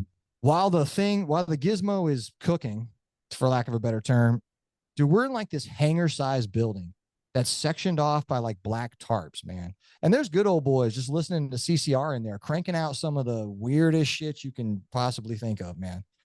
She's like, hey, you guys want to mess with some thermite while we wait? And in my mind, I'm like, okay, yeah, sure. You know, like, I mean, it's better than standing here watching paint dry. Yeah. So we go to this little black room in the back of the hangar, and there's a little black box shaped room built inside the hangar, is what I'm trying to say, right? Yeah. This is their indoor blast chamber where they can just crank off fucking explosives, right? She says it has a 1/4 pound net explosive weight limit. That's beefy, man, for like an interior charge, right? So she goes and gets this little styrofoam cup full of fucking black powder. And she's like, yeah, this is some of our thermite. And I'm like, yeah, okay. We're going to watch a styrofoam cup melt. Like, cool, man. At the time, I was still a little bit of an alcoholic. So I'm just like, man, just let me get back to the fucking hotel and start drinking. So she puts it on a table in the center of the little room. The little room's got glass panels on it, so you can watch shit go off in there. And she puts a little electric squib into it and runs that to a thing on the wall. And then we go outside, you know, and I'm like, ooh, this is going to be like snakes and sparklers. Watch out, right? Dude, she hits the button and this shit detonates. And Really? I'm like high order detonation. And I was like, a word? Like, I always remember the thermite narrative from 9/11. And I'm like, and as a demolitions guy, I was like, man, dude, thermite is whack, dude. You wouldn't use thermite to drop a building like that. I didn't know about like hyper effective fucking nanothermite. Like so that. For everyone listening right now, guys and you're not at our level. So operators or ground pounders, guys like us that have done this shit multiple times, controlled debts, messed with explosives. When you look at 9/11, something about it just doesn't add up. And I'm not saying this because yes, I love a good conspiracy. Has nothing to do with that. Yeah. While we're at it, I mean, so to me, the first thing that was off about 9/11 was how it fell. Yeah. So if you're taking a strike, it was 75% up the tower. Why are you falling directly down to me? Right. I mean, how do you even explain that? I mean, if anything, a piece would fall off or maybe would fall into each other and maybe fall a little bit lower, I could see, but the whole tower coming down, absolutely not. Yeah. And your family's in construction. Like, you understand the strongest part of a building is the foundation. Facts. Like, you know, facts. So the foundation was always designed to carry the entire weight. So if it lost 25% of the top, like, it's actually stronger. I mean, you know, that's true. Yeah, exactly. So, great point. To wrap up, am I afraid, man? Like, so 2020, dude, I basically did what the millennials call quiet quitting, which is like, I showed up to work. I never asked you this. Yeah. What was your exit? Yeah. So this was it. So I was like, oh, this is a fucking gigantic psychological operation. This is a massive assault on not only the people of America, but the people of the world in general. And this is basically, you know, where I looked into it. You know what I'm saying? Like, if you look into the New World Order, it's not a conspiracy. So, you know, I was talking to Aren before, and I was like, hey man, like, I'm thinking about getting some fucking farmland somewhere, man. Because I don't control the way I make my food. I don't control the way I make my water. You know, like, if these idiots shut down the Piggly Wiggly again, yeah, you know. So I had pretty much decided to get the fuck out of Dodge, man. So I spent like 6 months at work on the government dime. Thank you very much. Like, on Zillow, looking for fucking land, man, until eventually I found the 52 acres that we're on now, man. It's surrounded on 3 sides by water. It has elevation. Smart. You know, did it right. I quit, man. I was constantly arguing with my fucking office. I used to work for the Syracuse Research Corporation, or SRC Inc. They make the Duke Jammer, and I basically told I quit.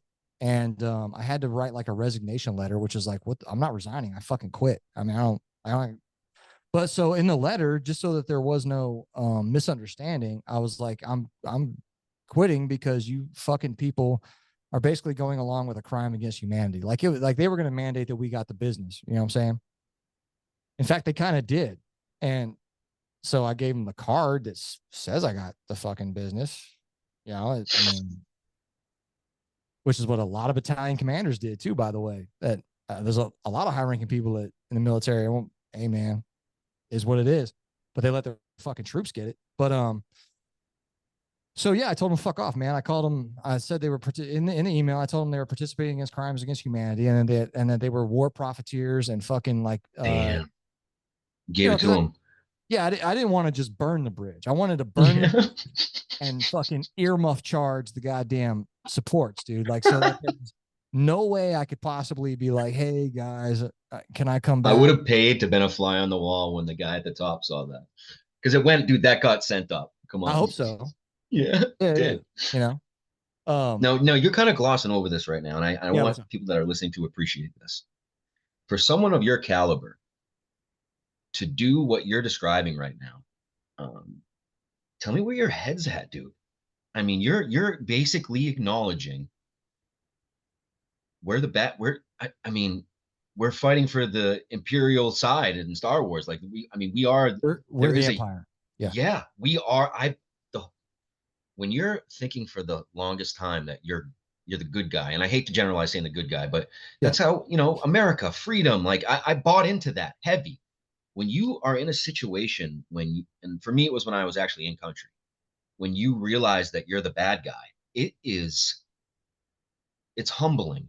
It's like your ass. It's that feeling when you're terrified and your stomach drops through your asshole.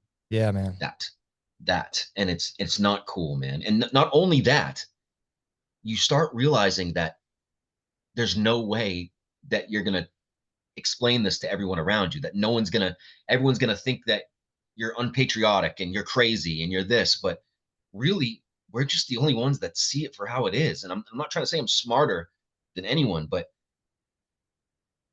to get to that just shows me how your relationship with Aren must be bulletproof, dude. Just for him to see see it the way that would mean a lot to me, because I really, even Mike, the dude I do the podcast with, dude, like some of this stuff is hard for him to, he'll listen to it, but he's like, oh, I don't know, and I understand it's hard to, some of it's hard to swallow sometimes, but listen, this is real. Like the new world order is real. They are attempting to do something significant. It's not going to happen overnight, but they're chipping away at it. And I mean, So honestly, man, I feel the best I've ever felt my fucking life right now, man. Like for the first time, I have like absolute clarity of purpose, man. Like I don't work for anybody, I got a pension, so I got some wake up money. And I had investments that I liquidated to get this farm, smart.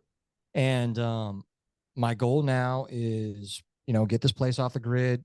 I've got shit, man, probably like 100 birds out there of different types, between pheasants, chickens, quails, rabbits. In fact, that's what we're having for dinner. I probably got like 10, 15 rabbits in the fucking freezer right now, man. Like so essentially, we got tricked, man. Yeah. And nobody, I mean, not just we as military guys, we as the entire United States, man. Talk about it. Yeah. Like anybody that wants to check into this, you check out a book called The Creature from Jekyll Island. It's a good one, talking about the creation of the Federal Reserve. Like, that's a big one. Like we have been enslaved, and people don't see it that way because it's a gilded cage, you know?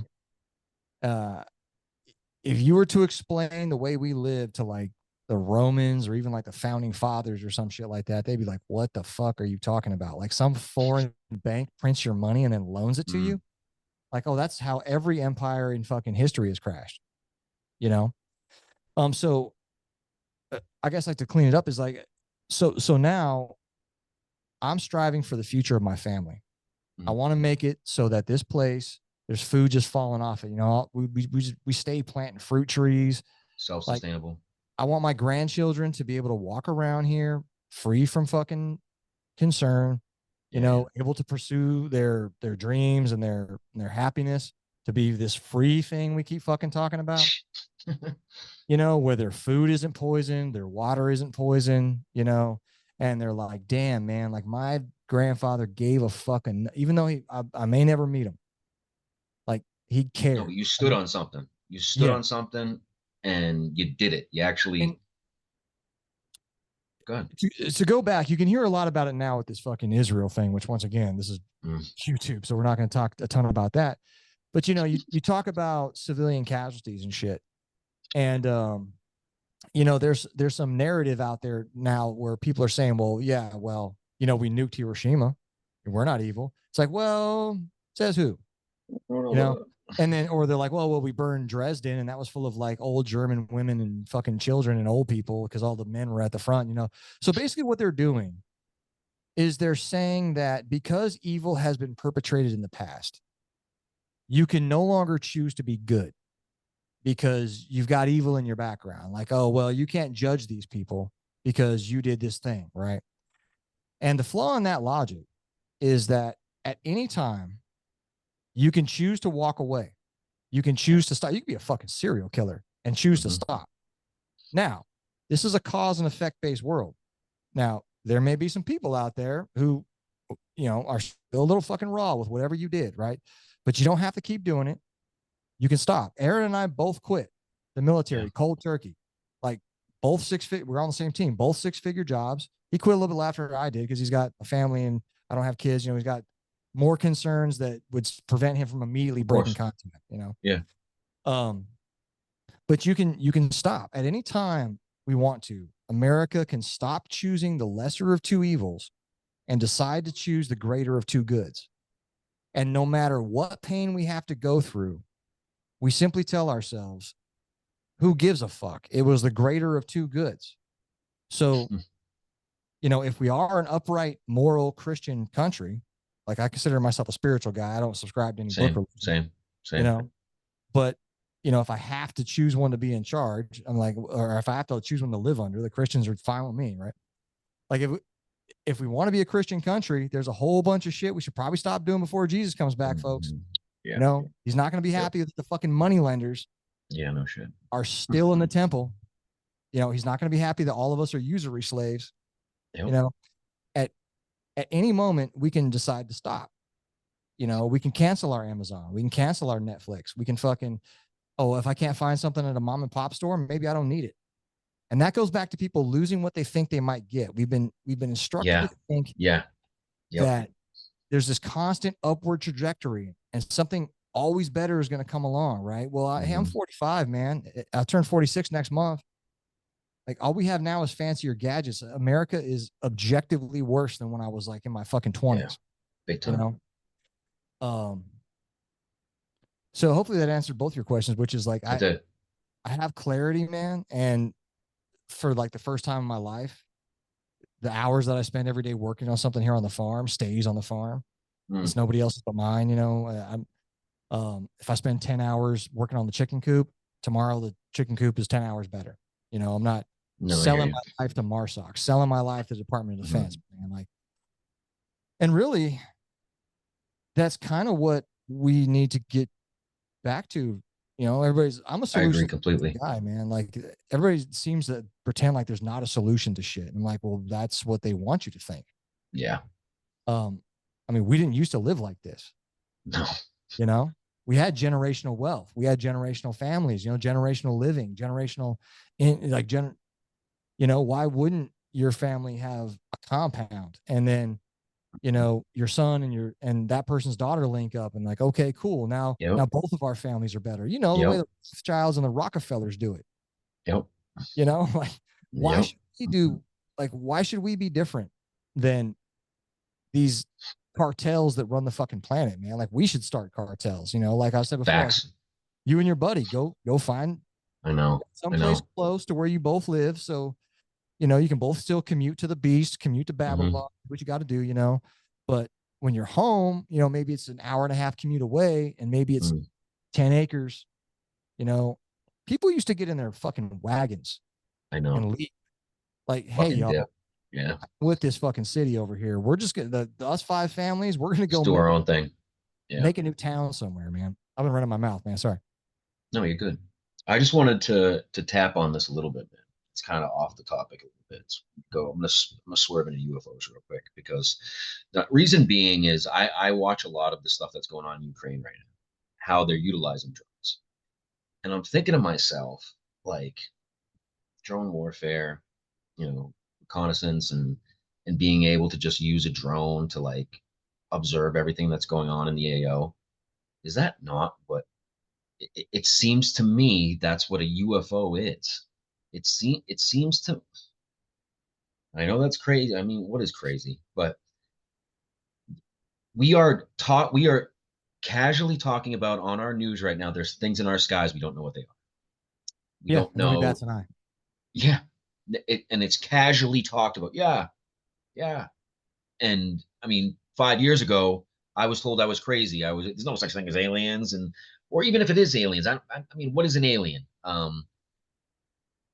I really think that, and I'm constantly on this like mission to satisfy my need to know what we are.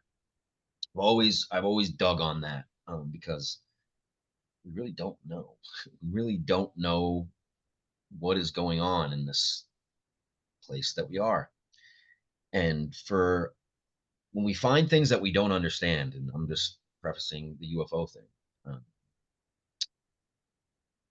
I mean, what could that even be, dude? Like they're talking about them going underwater. They're talking about them disappearing. Uh, I mean, and I don't know if you have subscribed to the narrative that was pushed around. Maybe it's even going around still right now that the whoever the they is gonna push a fake alien, and Like it'll be Project Bluebeam. yeah, yeah.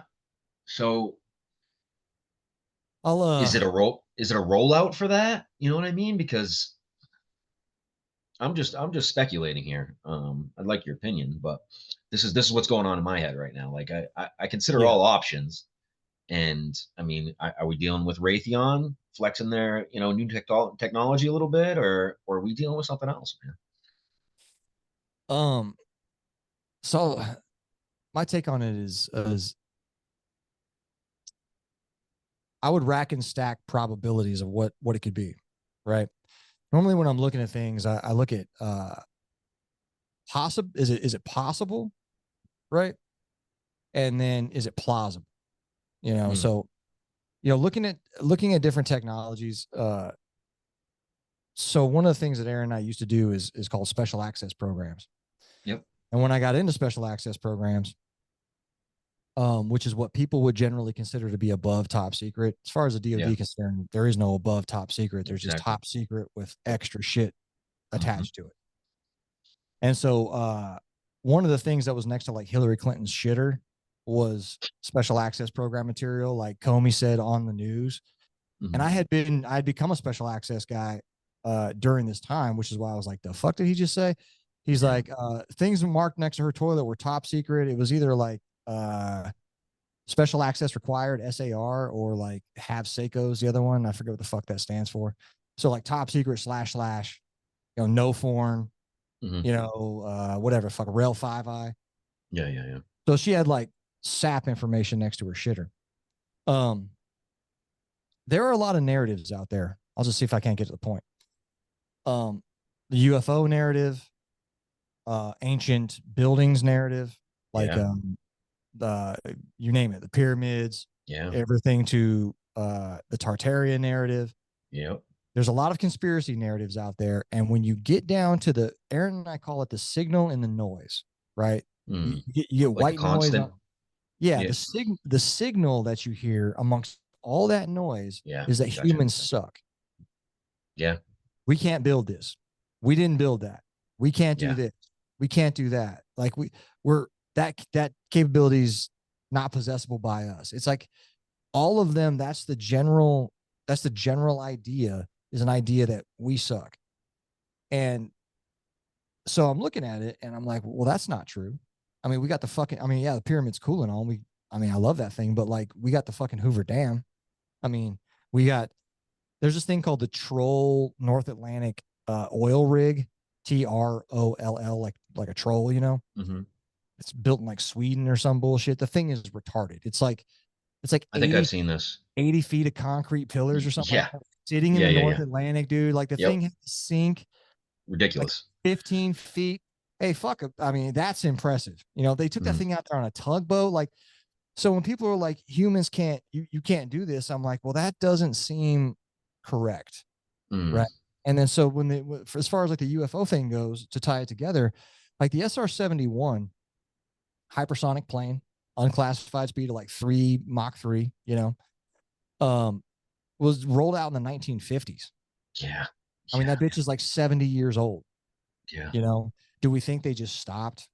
They just, and then and that's not even to like get to like dumb shit like the fucking moon landing hoax. Like it's I can't believe people so believe that still. so we have the technology, I think, to create things that would be called UAPs. You know, Yeah. you know, the first time anybody ever saw the F-117 was like the Gulf War. They unveiled that we got a stealth fighter. You know, and it's this weird black triangle, the F-117. It's a, I forgot what his official name is, but it's the stealth fighter. It looks like a black triangle. I mean, I'll the have to shit check it looks, out. yeah, the shit looks, it's like the B2's little brother. I think I've seen pictures of it, but I didn't really know what it was. Yeah, it's like a tiny B2, you know. You know, that was rolled out in 91. Well, I grew up in this town called Palmdale, and the skunk works of Lock Gates, Palmdale. Yeah, yeah. Afro Man Palmdale. And like the U-2 spy plane would fly over all the time, the SR-71, the fucking Challenger, you know, like all these crazy blacked out projects would be flying around all the fucking time, right? So by the time 91 rolled around and they unveiled the stealth fighter, I'm like, dude, that thing used to fly over us all the time. You know, so it is back to the special access programs thing. There's an alien dude named fuck's his name, David Greer. Stephen Greer. He was just on old Sean Ryan show, right? Yeah. So what he talks about is he's got a documentary called Unacknowledged. He's talking about I've seen it. unacknowledged SAPs, right? Yep. And he says like unacknowledged is like the black projects. There's nothing worse than unacknowledged. It's like, well, actually there is. That those are just, it's nothing special, man. It's like those are service level.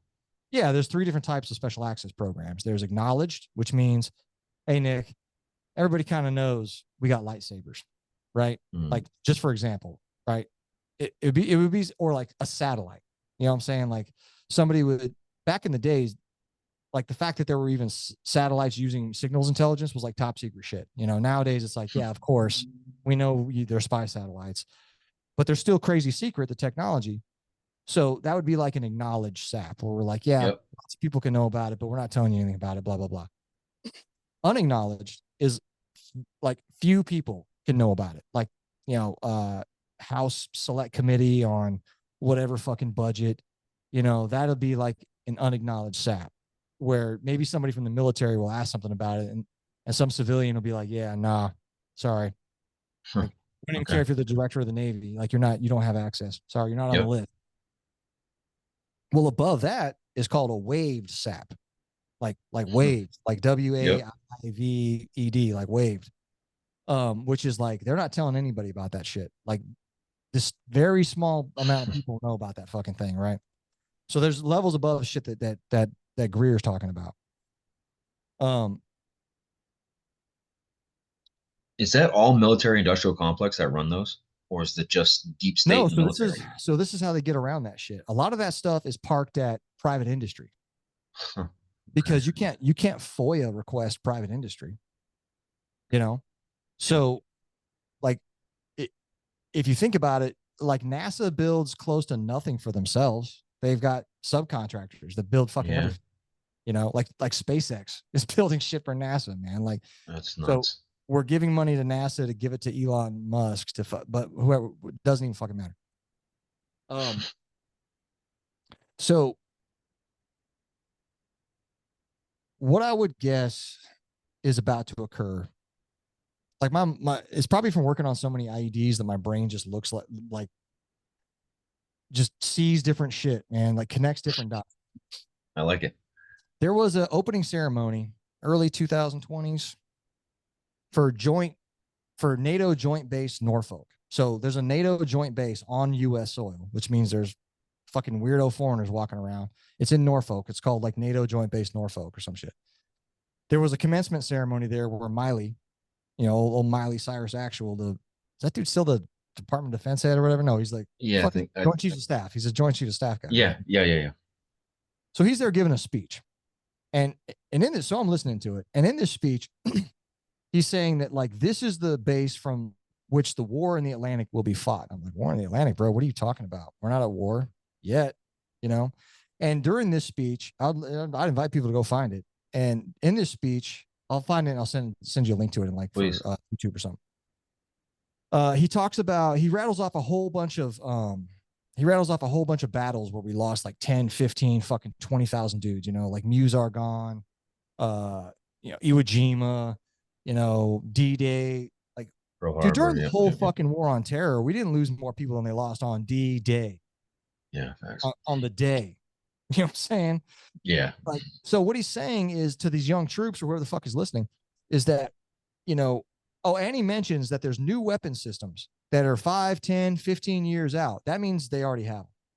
If they're telling you that something is 5, 10, or 15 years out, it means it's on the shelf. Yeah, they already got them. Yeah, exactly. Yeah. So what he's saying in there is that Americans will have to like learn to accept the levels of casualties that these battles generated. And if you look at what's happening between Russia and Ukraine, like we're up in the hundreds of thousands of fucking casualties, man. Yeah, it's a fact. All Slavic white Christians, oddly enough, but on both sides, fighting each other. How the fuck do you pull that off? But it's basically a civil war if you think about it. Like, I've said this multiple times. Like DNA to DNA, those are the same people, But I digress. Sorry. So basically, what he's putting out the verbiage that you're going to see new weapon systems, and they're going to be high casualty producers, right? And now we have hypersonic missiles. All of a sudden, we got hypersonic missiles. Russia has them. China has them. Like, I guess fucking we got them and shit, And like, as a SAP guy, I can think of a couple whiz-bang weapon systems that people will be like, oh, for real? Like, it's so I think what is about to occur, and they're setting the stage for it right now. They're moving pieces around. Like World War II didn't start on a Friday, man. Like World War II started. Many things led to World War II. Culmination. Yeah. So I think where we're at right now is we're in the phase where we're putting pieces in place, and what's probably going to occur is, like you were saying, something funky is. It feels. It does. Like something funky is about to crack, man. So I think something funky is going to crack. It feels like a bazaar, and everyone's just quiet right now, man. Everyone left. That's a great analogy. Right? Yeah, that's perfect, man. Doesn't it? Dude, like there was kids here yesterday. That's what it feels like right now, bro. And then you hear the icon. So I think we're about to get into some kind of a conflict, man, because Russia and China just had this big meeting, right? And at the end of it, Xi Jinping and Putin like hugged it out.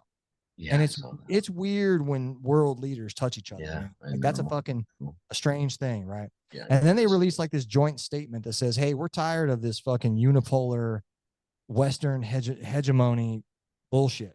Basically, we're sick of the Five Eyes," is what they're saying. Yeah. And if people don't know what the Five Eyes are, it's America, England, Australia, Canada, and New Zealand. Now, the interesting thing about the Five Eyes is 4 out of 5 of them are openly owned by the King of England. The King of England owns motherfucking Canada. He owns Australia. He owns New Zealand. I forgot he owned Canada. Yeah. And through the Bank of England, he owns us. So, so basically what's going on is, the other portions of the world are like, hey, British East India Trading Company of 2024, we're sick of you. It seems to be like that's the way it's being set up. So your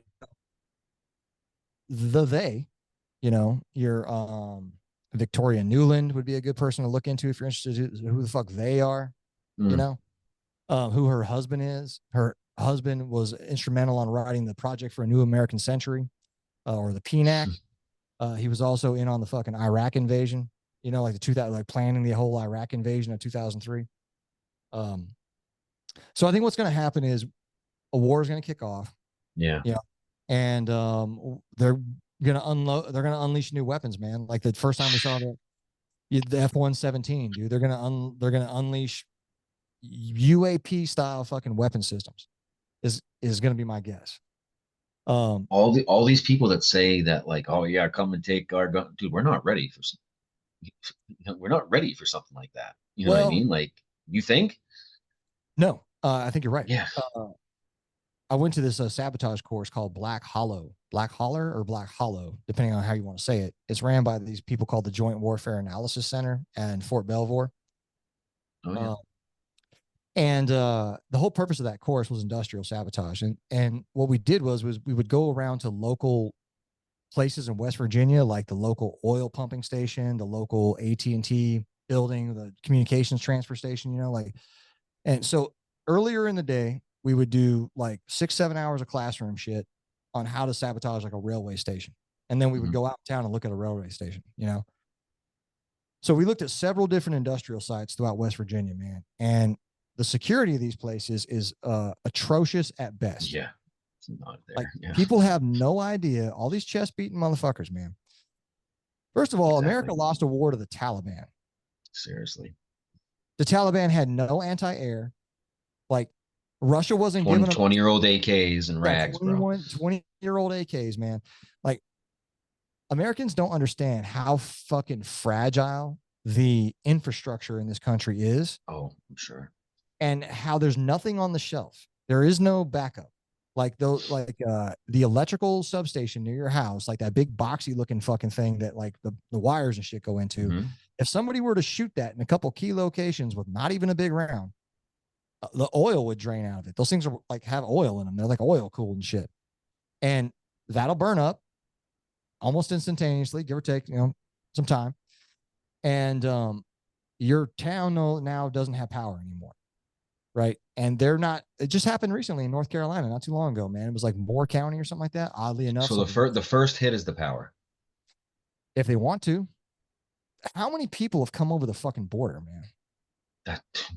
Like, there could be entire battalions of fucking enemy forces here.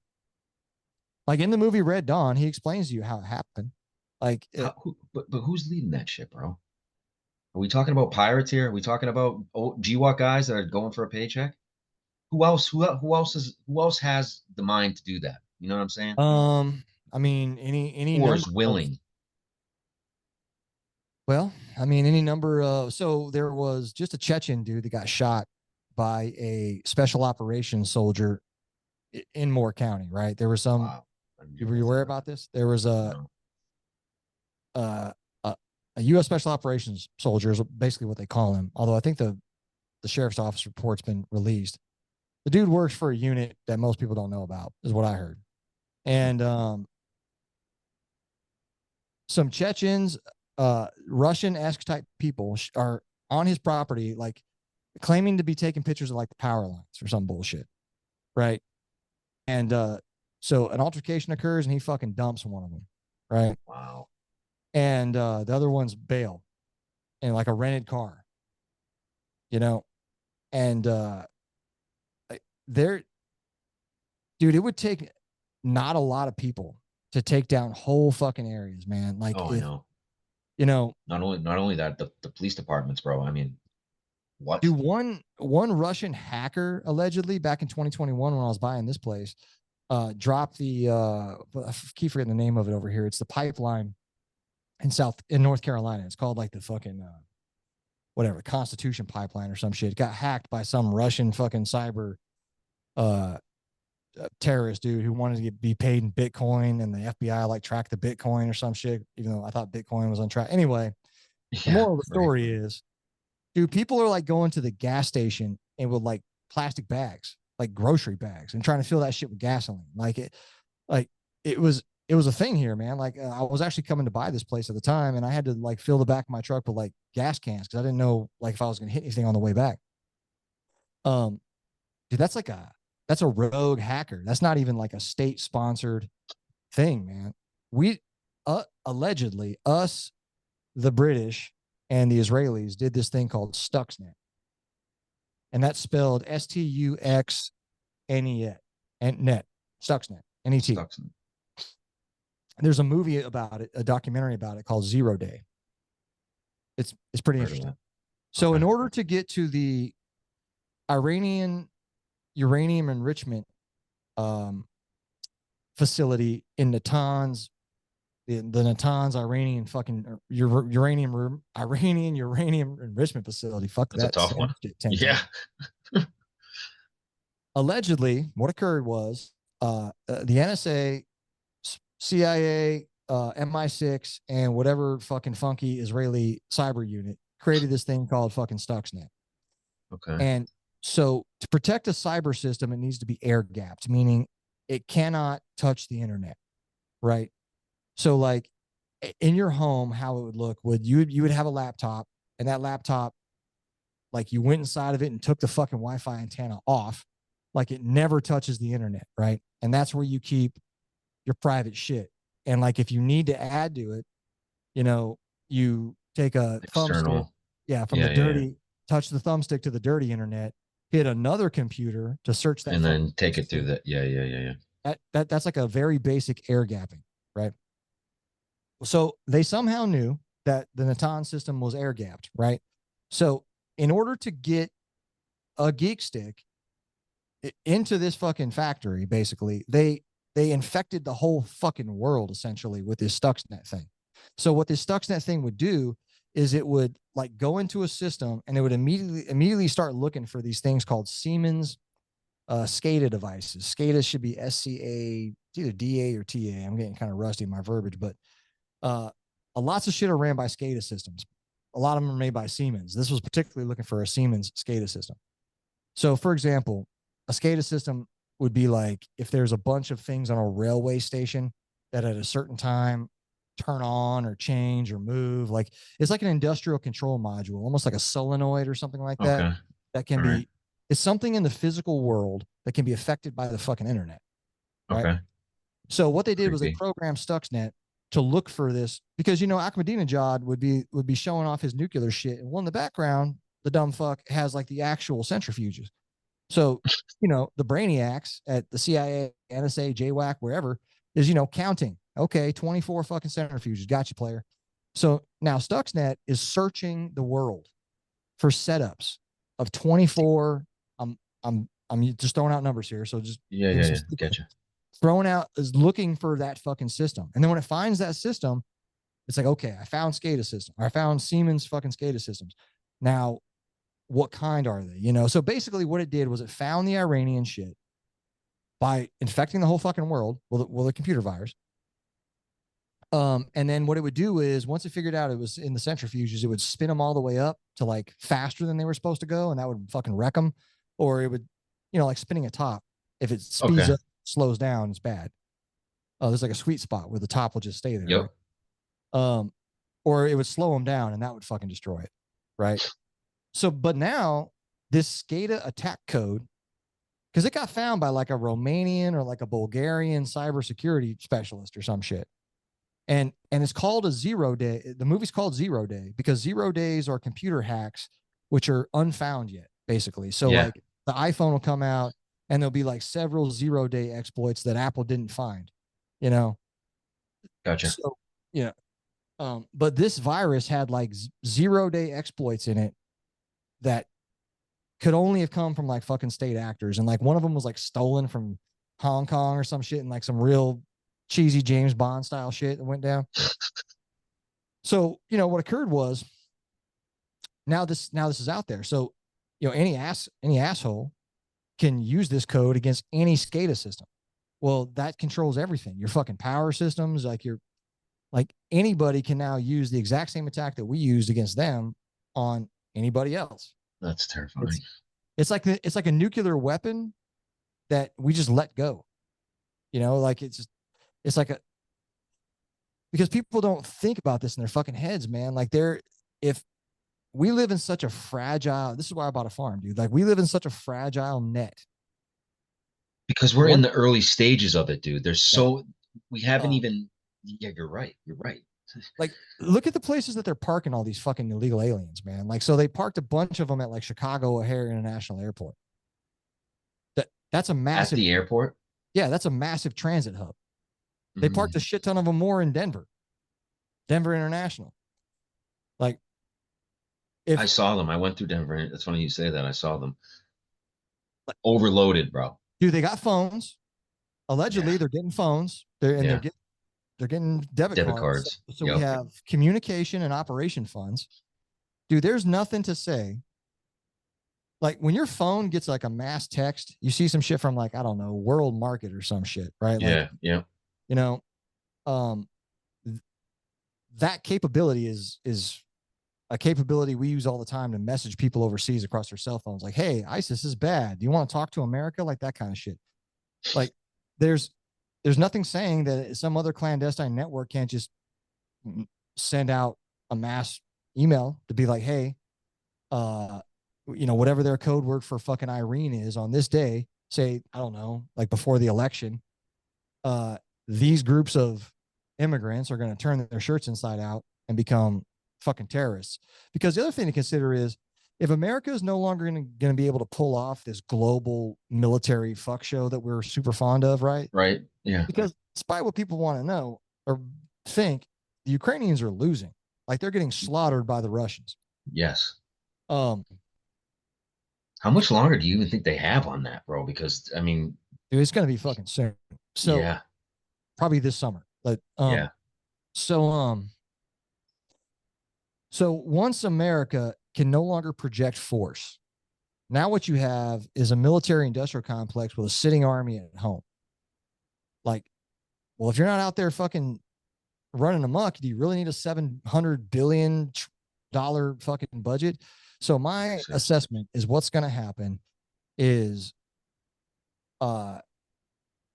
this is just spitballing. This is pure conspiracy theorist right here. Yeah. Is look, dude, it's pretty clear Trump's going to win the fucking election. Like him, don't like him. I mean, I think it's a Rothschild puppet, but whatever. Yeah. That's going to be turbulent enough. Yeah, definitely.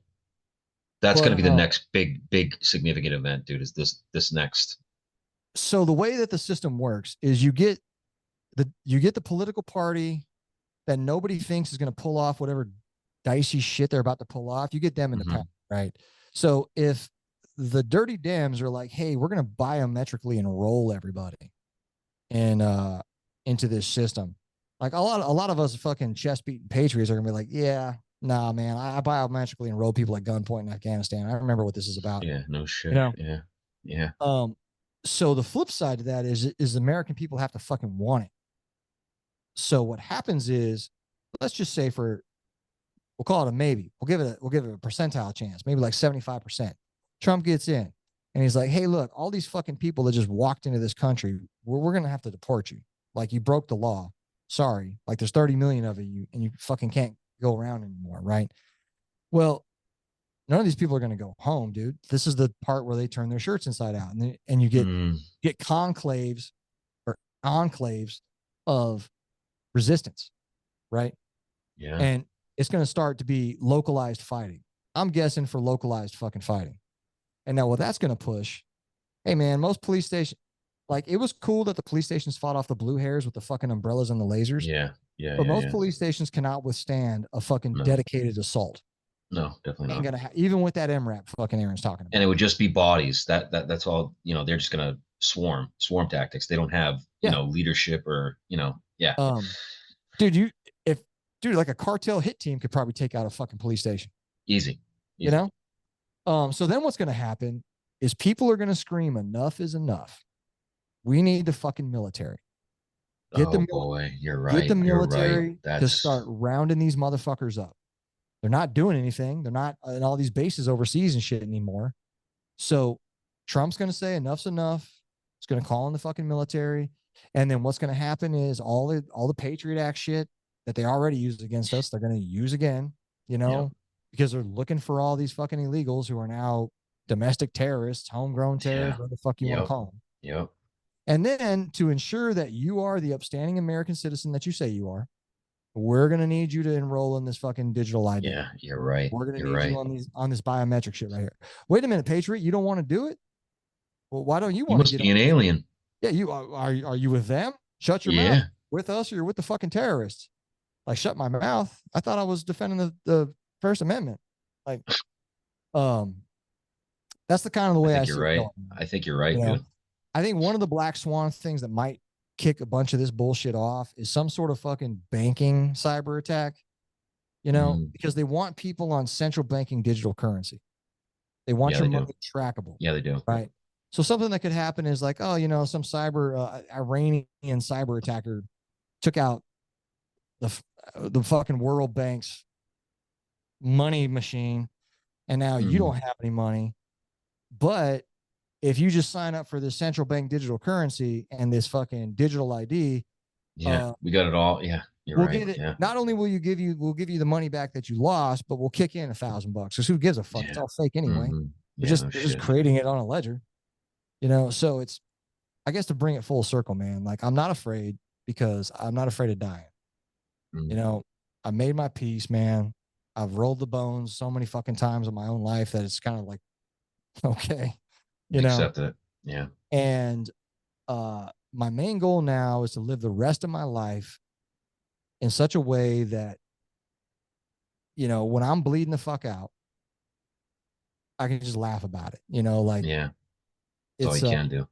I'm not going to sell a second more of my fucking honor, my dignity, to go along with any of this shit. Yeah. So, that's where it's at, man. I'm comfortable dying behind that, man. Honestly. Yeah. Like, 'cause think if you got to see your ancestor, dude. You are the pointy end of motherfuckers that survived the flood. You know what I'm saying? Like your ancestors must have came off the ark. You're here. So like your bloodline has made it this far. Shit. Yeah. And now it's in your fucking hands. And if you die, you're gonna, let's just say, spiritually, like, you have to look back at your ancestors and they're like, wow, you fucking went out like that, huh?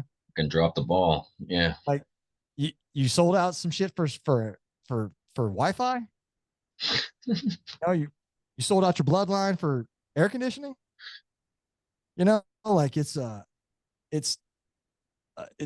trip, man. Like, I don't, dude, the Egyptians, according to them, when you croak, you go in front of Ma'at, which was like M-A' like A-T. How the fuck have you accepted death, dude? That terrifies me so much. And I'm talking really thinking about it, man. I'm talking about, like, well, not knowing what happens. Because listen, I've done the tripping. I've done I went the religious route. I listen, I've dabbled in it all. Yeah. No matter what, I've seen a lot of people die too. 75% of them are fucking terrified. Like, I think that's the ones that I've seen. The ones that I've seen. I'm talking devout Catholics, bro. You know what I'm saying? That we're okay with dying. That told me that. But when it gets to it, dude, when the push comes to shove, dude, and there's not a shiny light bringing you up into the clouds, it gets kind of scary, I bet.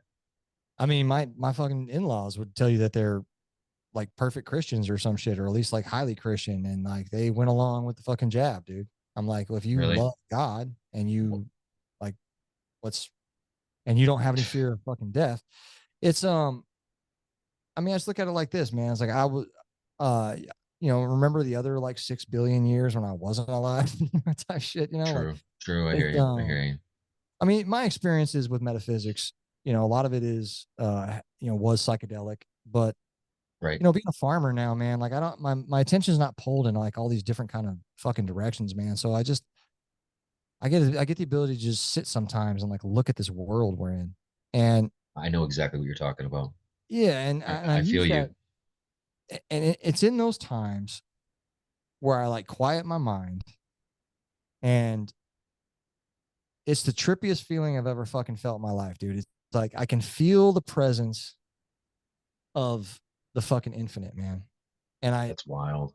And I know it's ever loving, and I know it's compassionate. I know that it's love. Yeah. It's like, how could a God that created all of this like care about any of my fucking failings, Yeah. care about, I always think that too, dude. you How, know, I think and how so could this is so awesome, pure awesome in a grand sense. How yeah. could you be concerned with minute little? Yeah, I hear you completely. And it's one of those things. And I guess the flip side to that is, I don't, in my understanding of metaphysics, the creator of this place doesn't lift a fucking finger here. And people are like, what? I'm like, yeah, man, God doesn't give a fuck one way or another, man. Like he doesn't help you. And the best selection out there, the Delta Force selection, they don't yell at you. They don't encourage you. There's no, encouragement and there's no discouragement. You don't know how long, and you don't know how long you got, you know, like, hey, we need you to carry this fucking rucksack in that direction. How long? No. Hey, we need you to carry this rucksack in that direction, right? Unknown distance, unknown time. This life is unknown distance, unknown Yeah. time. You get no encouragement, you get no discouragement. What you were gifted with, it's called the present, a present. You were gifted a present. You are present here. And my understanding is, you will be recycled or you will be Yeah. moved on due to Yeah. your behavior. I I think mean, that has there's something. there's Yeah, these I agree with you. there's these analogs that if you look at the world around you, you can see analogs of like the fucking way things work, dude. You're just When you say analog, what do you mean? like maybe like metaphorically, like it's Gotcha. I know what you're saying. Okay. um you could, it's, like Are using you talking about noticing patterns? yeah, like using the pattern of what arguably produces the best soldiers. This type of fucking selection is probably what produces the best souls, you Mm, know. And this, my understanding of this place is that it is a bit of a selection, you know. And at the end, going back to the Egyptians, you're gonna have to do, according to them, there was like 100 negative pronouncements or some shit. It was like, I have not stolen, I have not killed, I have not cheated, I haven't, while your heart is getting weighed against a fucking feather, apparently. So like, if your heart is heavy because you have done that shit and you haven't made peace with it somehow, mm, um, it's back to the fucking recycle bin you go, yeah. EOD Mm, school. Hey, you didn't make it through this phase, player. Like, no, but hey, no big deal. There's infinite time here. You're gonna come back. We're gonna brain wipe this one, yeah. and give it another shot, man. Or maybe it's like, hey, you had kind of an easy run last time. I think we're ready to bump you up. So we're gonna give you some shitty parents, Yeah. you know, and you know, uh, you're ready for the big leagues now. So we're gonna give you some shit life experiences, Yeah. you know, and we'll see what happens. Or going back to the God not really making Have much you decision. answer me this, dude? Answer me this. Have you ever in your lifetime have you ever seen anything uh, that would make you think that there's such thing as ghosts? There's such Yeah. thing anything that you haven't understood? Yeah. So I was a kid and I went to, this is like the first thing that like really was like, what the fuck? My grandfather died. And so we go to, we go to his hometown and we're staying, I think I'm like fucking maybe like 11, 10, somewhere in that vicinity. And we're staying in his house. I mean, the dude died, fucking hours, maybe 30 hours or so previously. Now, he died by getting in his truck and like letting it go into oncoming traffic. Oh is, shit. is how Went he out died. hard. Damn. Yeah. Well, leading up to that, the relatives were saying that he would be in his room, like talking to his dead wife. Like, I'm ready to come Damn. home, blah, blah, blah, And then he fucking, luckily, the guy that he had on collided with survived, but that was how it went down. So I'm sleeping on the couch. I'd fallen asleep on the couch. And in the middle of the night, I wake up and it's like I'm fucking cold. I'm shivering. And I sense something there. Something's in the fucking room with me. And it pulls the blanket that's on the couch over top of me. And I'm like, And I pretty much like immediately like went back to sleep. So in the morning, I started asking people, hey, did you put that blanket on me last night? No. Like there's only 3 other people in the fucking house, my brother, my mom, and my dad. And nobody rogered up to put the fucking blanket on there, man. So Damn. in my mind, granddad swung through one last time. And even after this, I was a pretty staunch material atheist. The entire middle part of my fucking life, basically. Yeah. You know? Yeah. That's where I'm at. Until maybe like 5-6 years ago, where I was like, oh, well, I guess I was wrong. You know? Yeah, and that's the thing, man. Like, so to be in pursuit of truth, you cannot have a predestination.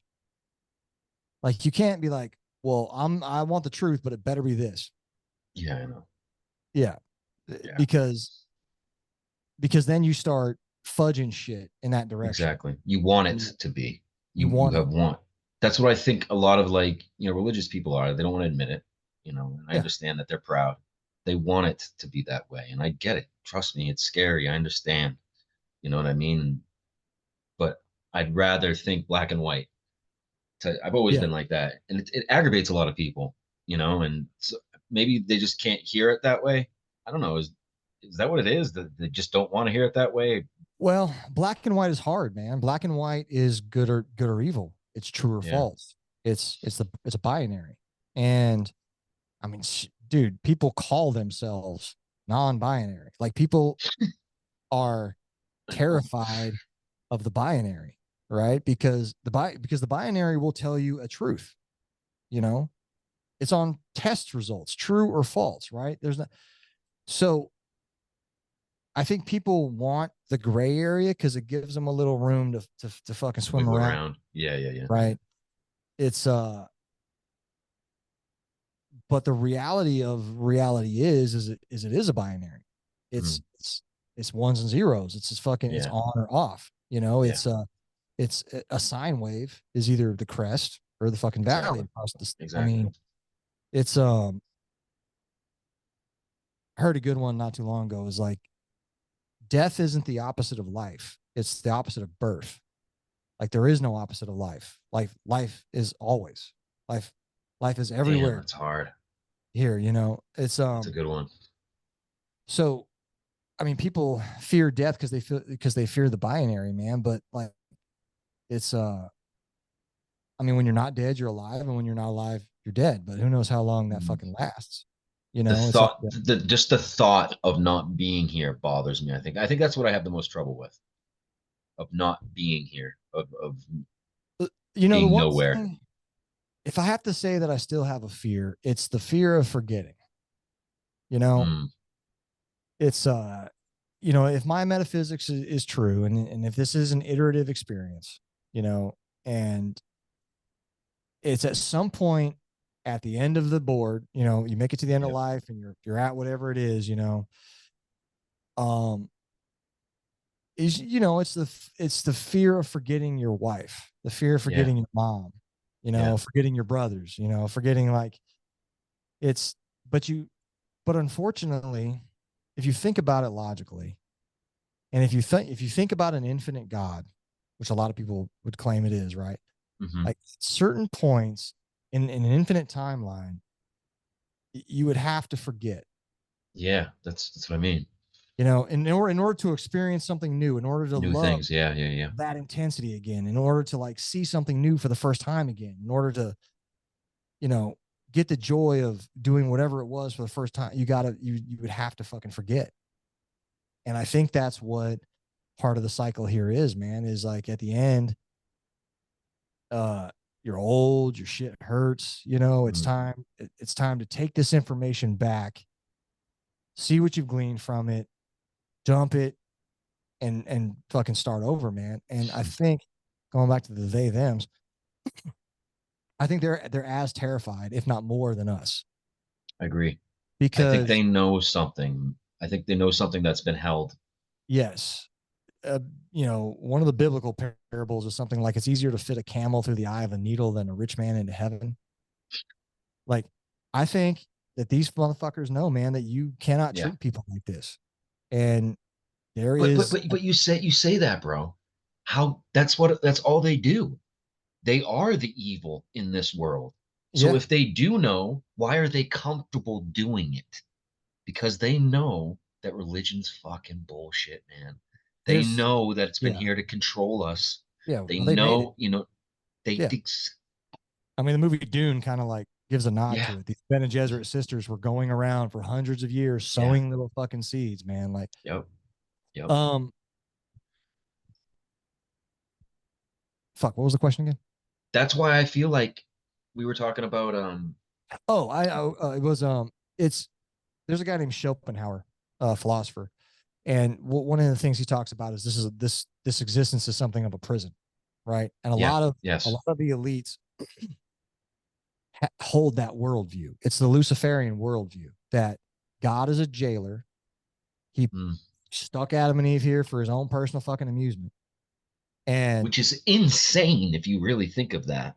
I mean, the concept of that. I mean, yeah, it's I mean, it's an interesting concept.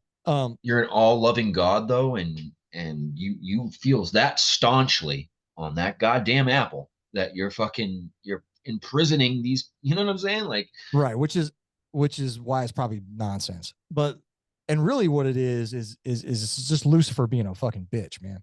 Like Lucifer can't handle that there's God, and or he can't handle that God gave the greatest gift of all. This is just me pontificating no, of course. to humans, which is free will. I mean, he Mm, talks about it in the movie Dogma. The angels are like, these fucking humans get the choice. And the secret to that is you can never know if something really truly loves you unless it has free will. It's like your parents telling you, you better fucking love me because I'm your dad. yeah, yeah, yeah. I And get you're like, but you're a piece of shit. it. You know what I'm saying? Like it's a, Yeah, um, so I think a lot of these elites, that's why they all want to fucking live forever, dude. Like that's why they're all trying to, that's what I'm I think the saying. Like, technology has probably reached the point where their ability to prolong their life is pretty fucking good. yeah, Right. And so the reality is, like Grandma Smith is never getting the fucking technology to let her live to 300. That is not happening. What's going to happen probably is they're going to kill the majority of people on this planet. yeah. I mean, the Georgia Guidestones used to say 500 million until somebody mysteriously blew them up, Shocker. and nobody's been caught for. And that, you know, with that lower population, there'll be a surf class, you know, which is, you know, folks like us. Well, not us, Yeah, because I'll be fucking dead. yeah, But exactly. and then there'll be the ruling class, which you never see. Some kind of monarchy. Yeah. Yeah, and they'll probably live, you know, 200-300 fucking years or however Mhm. long, you know. Um, in the movie The Time Machine, this kind of includes UFOs as well. Time Machine was written by Orson Welles, or H.G. Yep. Wells. Well, both the Wells brothers are fucking Yeah. The are, Wells were are killing bad. it. They are bad Yeah. people. So in the Time Machine movie, you know, when he throttles forward on the fucking time machine, like it, and it shows wars and shit, and like it never shows people, it never shows rockets and aliens and space and shit. You know what it does show is he shows up in the future where there's a race of people on the surface called the Eloi, and there's a Yeah. I race of remember people this. in the fucking in the caves called the Mhm. Morlocks, Yeah. and Morlocks eat the Eat the motherfucking Eloi. Eloy. Yep. The Eloi are food for these fucking, They're dumb Gumbies, right? Yeah. yeah, they're just They sit around and fuck all day, like and the hippies more like, basically, yeah, you know. And I'm almost to the point where I'm like, hey man, that's probably not the future. That's probably just the way shit is time now, man. Like if you so Elon Musk has this company called the Boring Company. And I think hmm he used the term boring like it's just boring. Like like he made a flamethrower and he made some hats and shit. yeah, I saw. And, you know, it's like boring, but it's the English language is fun like that because boring is boring into the earth. Boring. BORING. Oh, that's a look at him. And Hmm. he's boring under Los Angeles.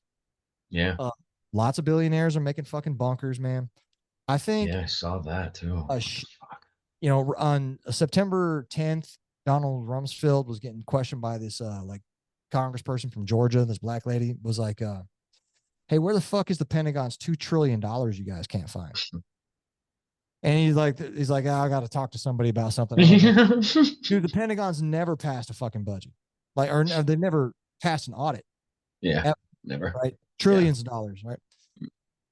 My guess with that shit is there's not a secret space program. I think those motherfuckers are digging into the earth, man. Mm. I think that the elites probably have the actual record for as much of humanity as we don't have. Yeah. Right? Yeah. All the records that we don't have are probably sitting with them. You know, Alexandria Library, you name it. Yeah. And some of the people out in the narratives already talk about it. Your Graham Hancocks, these type of folks, you know.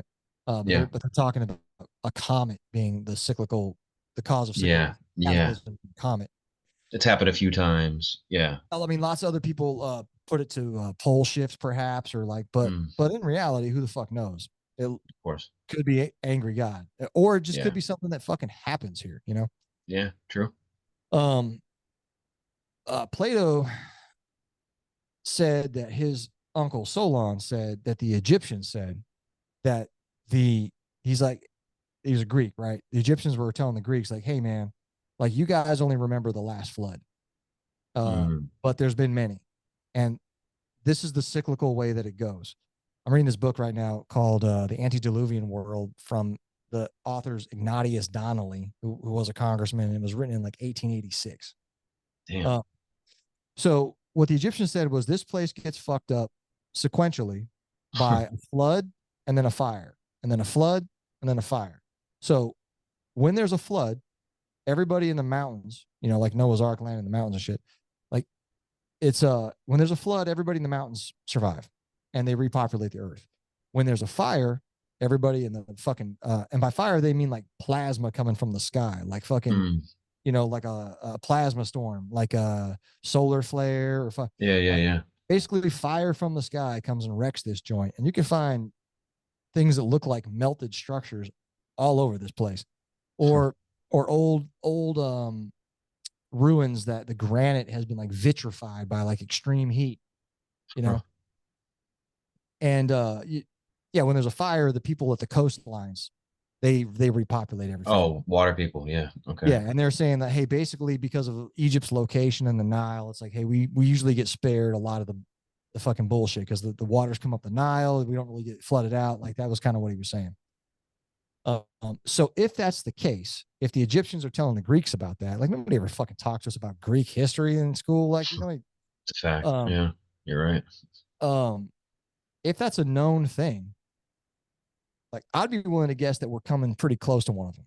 I forgot whose calendar is in the 5,000 year mark. It might be Israel's. Mayan. Well, somebody's, you know how people got different calendars. Like, according to the Muslims, like, we're in year fucking 700 or some shit, or like we're 1200. I forgot. You know, it's like a different calendar. There's a few different ones. Yeah. Yeah. For somebody, we're in the year 5,000 and some change. Okay. Right. So maybe every 6,000 years, this place gets rocked. I mean, you know, who knows? And like, if you ever want to go on a weird rabbit hole one day, man, just look into like how big some caves are and how big some underground bases are. Oh, I've already seen, bro. Yeah. A lot of it ties into the mountains. Yeah. I mean, so my guess is that's probably what's occurring right now, man, is that they're probably digging. They're like, because dude, everything NASA does is fucking whack. So either there's a secret space program and NASA's lying, or they're just lying. And then there is no, oh, cool, they're sending allegedly satellites to go look at fucking Jupiter or something like that. Like, that's super sweet, man. Like, you went to the moon. Really helps us. Yeah. Allegedly, you know. And if you were trying to get to Mars, wouldn't you go to the moon first? Wouldn't you? Right. Like, isn't it easier to launch off the moon than it is? It's just there's too many question marks with the stuff that they put out, man. There's certain movie directors that are like turd polishers as well, right? And one of them is James Cameron, because there's some problematic facts about the Titanic. You know, one of them is that the people from the book, from the bankers that started the Federal Reserve, a couple of them were supposed to be on the Titanic. And the three like major industrialists that had wanted nothing to do with the Federal Reserve, they were on the Titanic. One of the dude's name was Astor, I think its fucking name Yeah, was. Thomas Astor. Yeah. So I think basically, is what his name. seems to have happened was these industrialists that were Jacob against, Astor. yeah, against the fucking Federal Reserve maybe got smoked on the fucking Titanic. And so then you got James Cameron, which is like, oh, we just make this movie about the Titanic. And now anytime anybody thinks about the Titanic or even Googles Titanic, what comes up is all this DiCaprio bullshit. Yeah. Right. So you make some stupid movie to like cover the actual shit, just like the Lone Survivor movie, right? Yeah, So you're right. the next thing that James Cameron made was, or one of the other things James Cameron made to him, I mean, not to overlook the Terminator. Avatar. Avatar is one of them, which is like basically what we did to the Native Americans, but in Yeah. space time and shit. Yeah. But The Abyss. Never saw it. So The Abyss is an awesome movie, man. Just check it out. It's got Ed Harris in it. And what the premise of this is they're deep sea, experimental deep sea like derrick workers, right? So they're like in this deep sea capsule, like a factory or some shit, and it's like way the fuck deep, right? And a submarine has a close encounter with an underwater UAP, under what the fuck you call that? Yeah, Fucking yeah. unknown floating fish or some shit, right? Yeah. An underwater UFO causes one of our nuclear subs to veer into the wall of a chasm, like the Marianas Trench, for lack of a better term, and it sinks, lands on a ledge, and now we've got nukes down there. And they send the SEALs down there to basically attempt to do recovery operations and shit. And while they're down there in this deep ass trench, you know, tomfoolery occurs. But what also occurs is Ed Harris has to make like a massive dive to like whatever fucking thousands of feet. Like he goes thousands of fucking feet deep because he fills his lungs full of water. Check out the movie; it's pretty fun. But the aliens live in the bottom of the ocean. Yeah, I've heard that a few Like, times. Yeah. dude, if you go to Google Earth and you just kind of play with the ball a little bit, you can you can move the ball around to where you can't see any of the continents, and there's just a solid fucking blue part of the ball. Now, unfortunately, the ball is a ball, so if I'm looking at it and all I can see is blue, that's a hemisphere. So half the fucking Earth on one side is the Pacific Ocean. Is completely water, and like who knows what the fuck is in there. Like I if you feel look like around, we have. Go ahead, go ahead. oh, like if you look around the 300-foot mark, because allegedly nowadays the sea level's 300 feet taller than it used to be. Yeah. So if you look around that 300-foot mark, you find crazy fucking ruins, man. Like it's so I guess the question is like it took us 200 years to go from horses and buggies to the SR-71. Yeah. Well, just from like regular old, like accepted history, this place is 6,000 years old. Like we've been, well, most people will say humans have been kicking around. I think some people say 200,000 years. I feel like that's a huge problem that we don't know our timeline. Yeah. Um, So so you in, just said 200,000? yeah, some people say that modern humans, people like us, so people that would think Mm. like us, walk like us, like everything that I think is sitting around 200,000 due to acceptable fucking history, right? There's a Mm-hmm. dude named Michael Cremo who wrote a book called Forbidden Archaeology, who uses shit tons of like cited peer reviewed papers that will show you that they found human remains, like humans like us, in like rock layers that's like 5 million years old, Wow. 6 million years old. And then there's another Greek dude named Plotinus who wrote a treatise on infinite time. So this is shit that these dudes were talking about. The Greeks, man, like 2,000 years ago, like they were smarter than us. We're dumb as fuck. Like we can make fancy gadgets, Yeah. but your average person's a fucking moron, you know? Yeah, Uh, it's so true. like, So like, true. I mean, this guy Plotinus is writing about infinite fucking time on this world that we're on, whatever the fuck it is. And, you got other people saying like, oh no, humans have only been here for X amount of time. And you're like, all right, man, well, like, where's your proof? Yeah. Um, so there's nothing saying, man, that people didn't go underground here thousands of I fucking think years. I think it's more plausible than space, I agree. Yeah. honestly. And that aggravates so many people when you question what you're told. Like, How dare you? yeah, like it's the end all be all. Like no one would ever lie. Yeah, because we don't have any instances of that before. Like, Well, what? all we have is instances of people lying. That's it. That's literally all we have. Yeah. Like, To think about but when you go that's to school, the school starts it off in school in kindergarten. You make like a little turkey out of your handprint. You draw your hand. You make like a little turkey on construction paper and shit. And then mhm. half the class puts on little uh, settler hats, and half the class puts on little Indian hats. And they tell you that the settlers came here on and landed at Plymouth Rock, and them and the Indians were super cool. And there was a cornucopia, and there was, Yeah, they had a and big now we have dinner. Thanksgiving.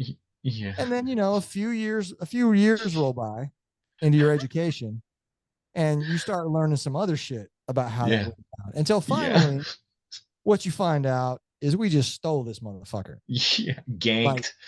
First, yeah, oh, we came over, we killed everybody with smallpox and took everything from them. Yeah. right. So everything you were told as a kid about how that went down was a lie, and you just found out about it later. Mm-hmm. Like, there's this new article out in the Atlantic. It's from this month, and it's letting you know that the 9/11 um, narrative is problematic because there's all sorts of shit pointing to the Saudis as being complicit, you know. Oh. Um yeah, it's in the Atlantic. It's behind a paywall, but you can probably find it somewhere else. If you just Google 9/11 the Atlantic, I'm pretty Okay. sure you can find it. I mean, even if you just read the first couple paragraphs, you're like, oh, this is okay. So that goes back to my narrative about the elite not believing in a religion for them to do 9/11, bro. I always that always stuck out to me about it. Like, how the fuck could they be okay with just slaughtering that many people just to get the Patriot Act in and get us overseas to start a war to get money flowing in? I thought the amount of people being killed was significant. I And asked I asked Aaron this on our last show. I was like, hey man, if a genie showed up, you found a genie, right? Or whatever. Fuck this hype thought experiment, right? yeah. Genie shows up and is like, hey, Nick, check it out. Hold this wand for a second. And you're like, okay, cool. I got this wand. And he's like, if you wave that wand, every person on this planet who's a legitimate piece of shit, child molesters, the fucking elite, Yeah. you know, they die. You know, would you wave it? True. Yeah, I get it. Yeah. I mean, I would wave the Okay. wand, Yeah, I even would if it too. fucking took me out, Yeah, because facts. the world will be better afterwards, right? Yeah. The problem is, I think the elite know that most of us would wave the fucking wand. So if they They ever feel get the it same out, way. Yeah, yeah, yeah. if whatever the fuck, if whatever they've done gets aired out, it's the fucking death penalty for all of them. It's the only thing. It's the only answer, man. Like, you can't. Like, what are we But gonna do? wouldn't that way, no matter who you are though, bro, that would, I feel like shame would catch up with you and you'd be miserable. Like, to think, you know what I mean? Well, Like, to I me, mean, that's someone that has no uh they're not worried about ever like being judged for their sins. Like they're never, that doesn't concern them. Doesn't even come up in their thinking process. So um, I just am convinced that, I don't know, I feel like religion, not caring about religion has something to do with that plot. I picked up a book called The Psychopath Test in some airport when I was traveling around. Because for a while there, I was a little concerned about myself. Right? I was like, man, I can rationalize Been there. some real fucked up shit, man. And I'm like, just read this fucking book, man. And I I have empathy, man. So like, basically, I was happy that I read it because I'm like, oh, I'm not a psychopath, you know. Just check that box real quick. Yeah. But the real problem is, I think the official numbers, and in this case, they're probably telling you the low number, but I think the number of people who are psychopaths on this planet is like 4% of the population. And people are like, okay, that's not bad. But if you think about that, the psychopaths are like little walking weapons of mass destruction, Yeah. right? Like, that means out of 100 people, 4 people in that group, 100 people in a big group of people, you've stood in like formations and shit with that many people, Yeah, right? that's facts. Yeah. Like, Okay. four people in there are full blown fucking psychopaths, man. And that's across the board. So across humanity in general. So in every single subsect of person, doctors, lawyers, world leaders, Oh God, that's how you're thinking about it. Okay, yeah. All right. 4% are fucking psychopaths. Now, the popular narrative that Hollywood puts forward is psychopaths are like Leatherface, Michael Myers, Yeah. No. occasionally they'll show you a Hannibal Lecter who moves through high society.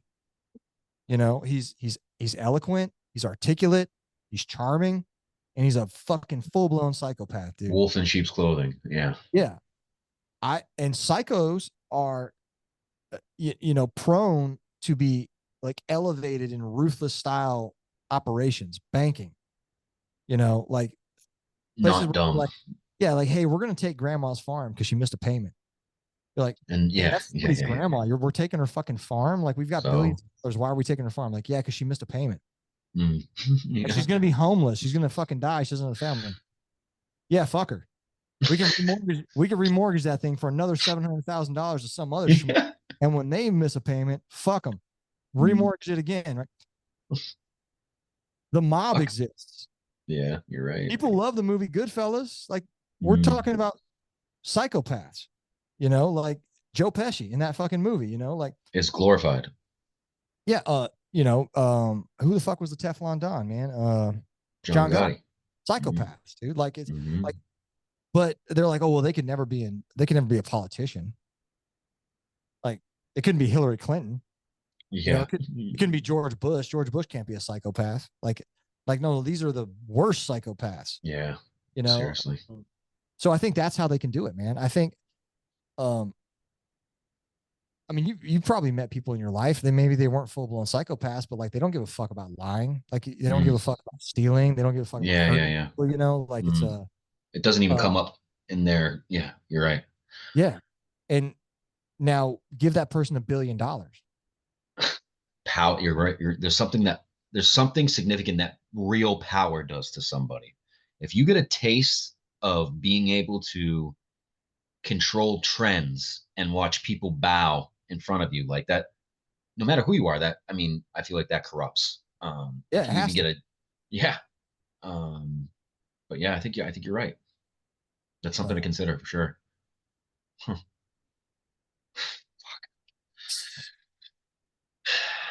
When you sit down and really talk about this stuff subjectively, man, and try to understand it, it's clear that, to me, if there's gotta be some form of higher power behind the wheel, to me, to I think make so. these, like, there's no way all of this is just a virus that multiplied that shouldn't have. You know what I mean? There's too many. Yeah. Dude, science says give us one miracle, the Big Bang. Everything from nothing. It's against the fucking like first law of like thermodynamics or some shit. Energy cannot be created or destroyed, right? Like, except for the Big Bang where it was all created from nothing. Like, they want, like science says give us one miracle and we'll fucking explain the rest, right? It's fucking preposterous, man. I explained to my buddy one time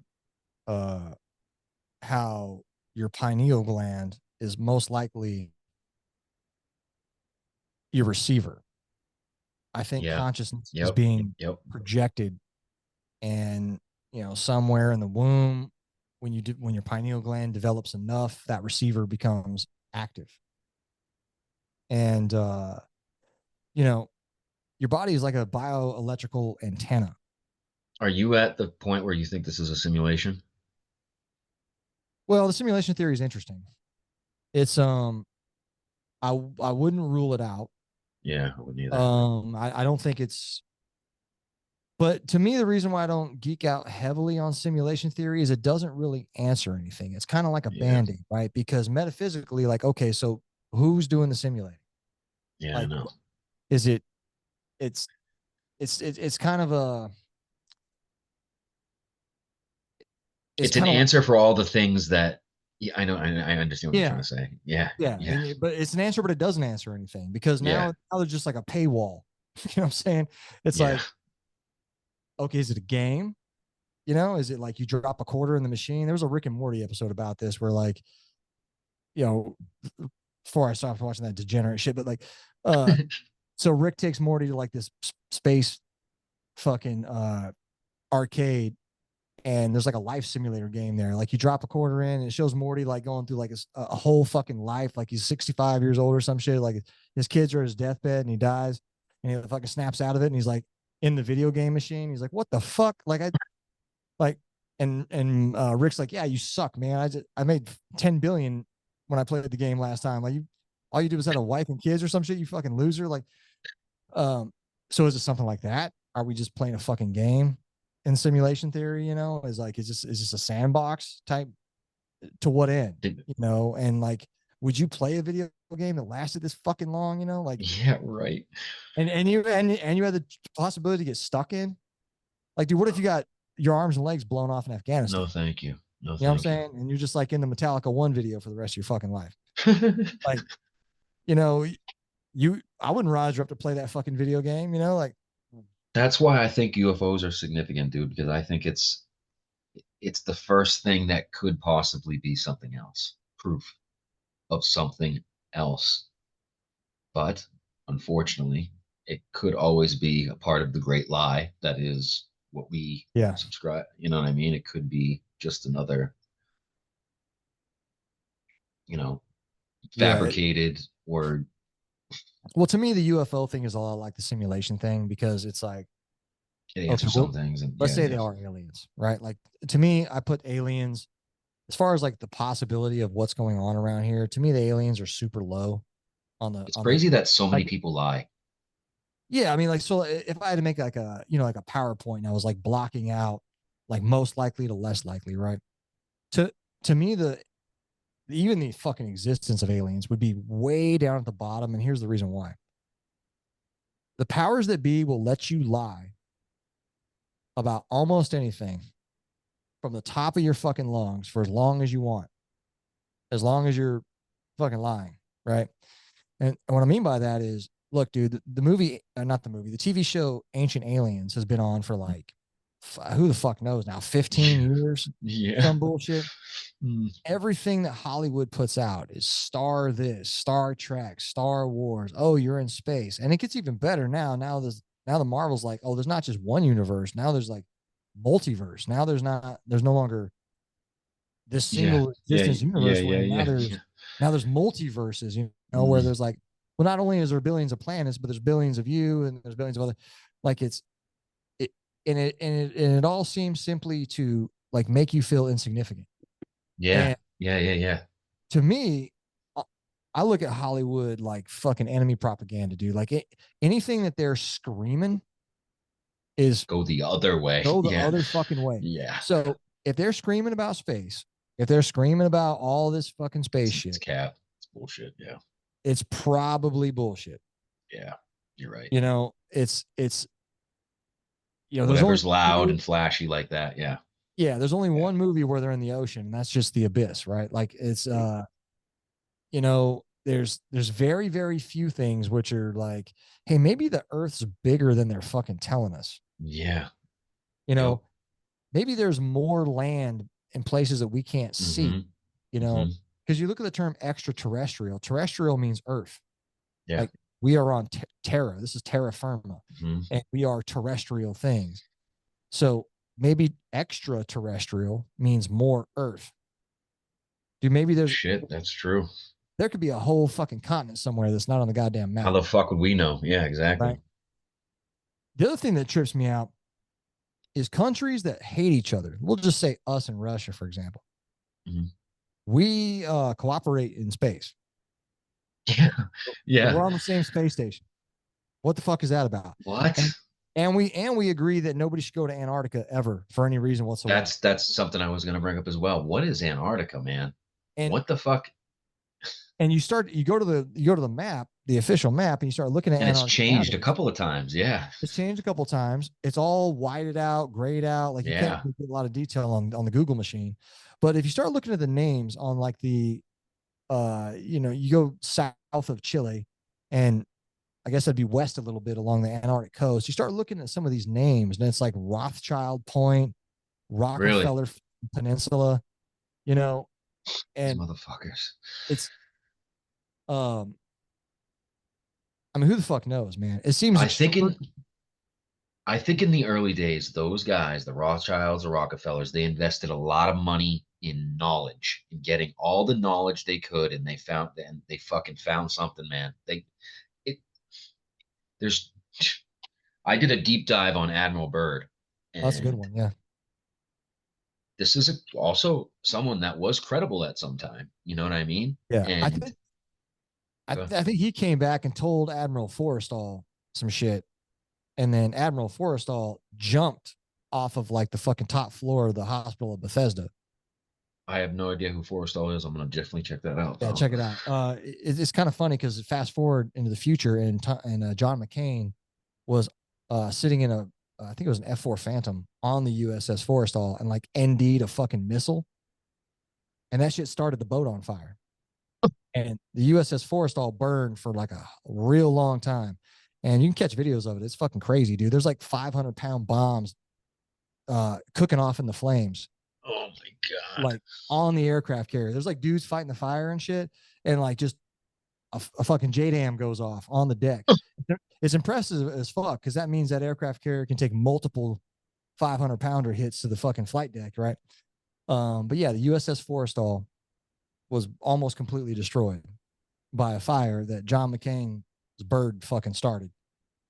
The John McCain? Yeah, that guy. That's hilarious. Dude, it's a funny world we live in, man. If history doesn't repeat itself, it fucking rhymes.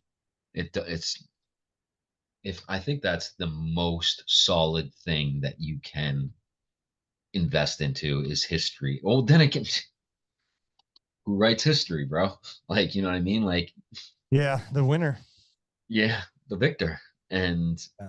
as we've seen, the bad guy has significantly smashed the good guy a few times and rewrote history, man. Especially in, I mean, Well, if you think about it, I mean, religion. if the bad guy is able to lie, cheat, steal, do it at all times, right?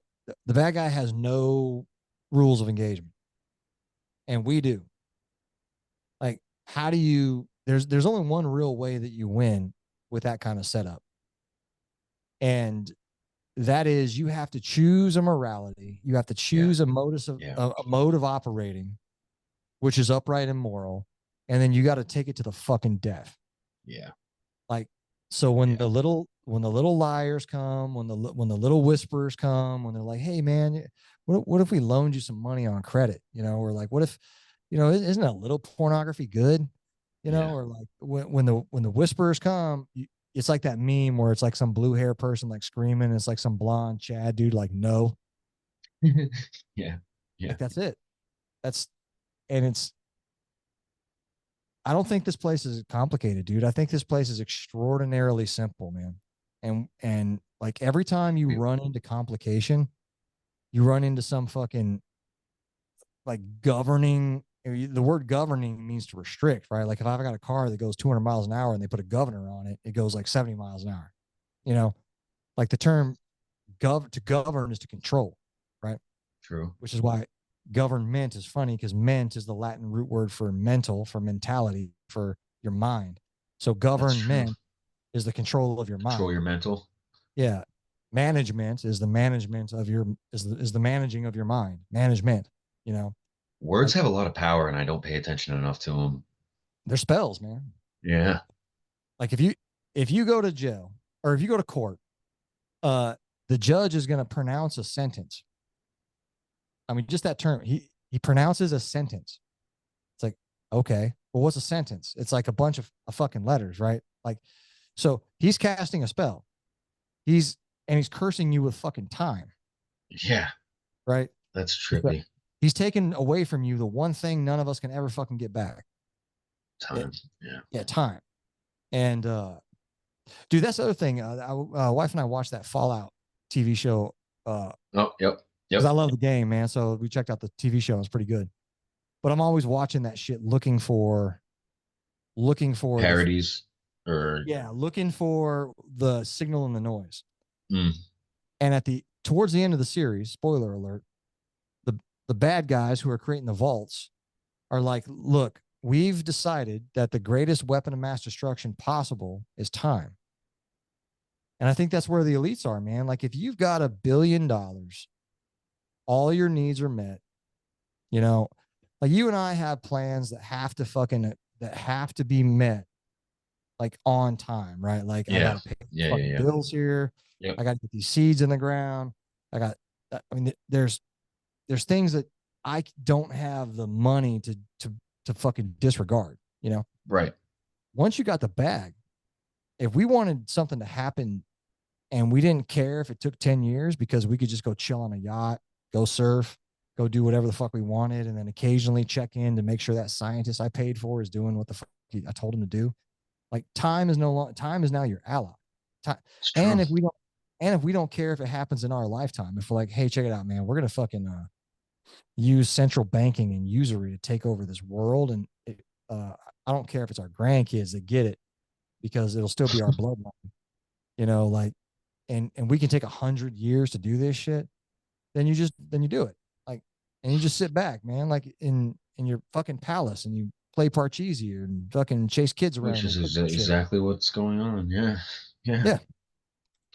I mean, because most people can't keep track of what the fuck happened yesterday, let alone like, man, am I part of a fucking plot, a 20-year plot to destroy this country?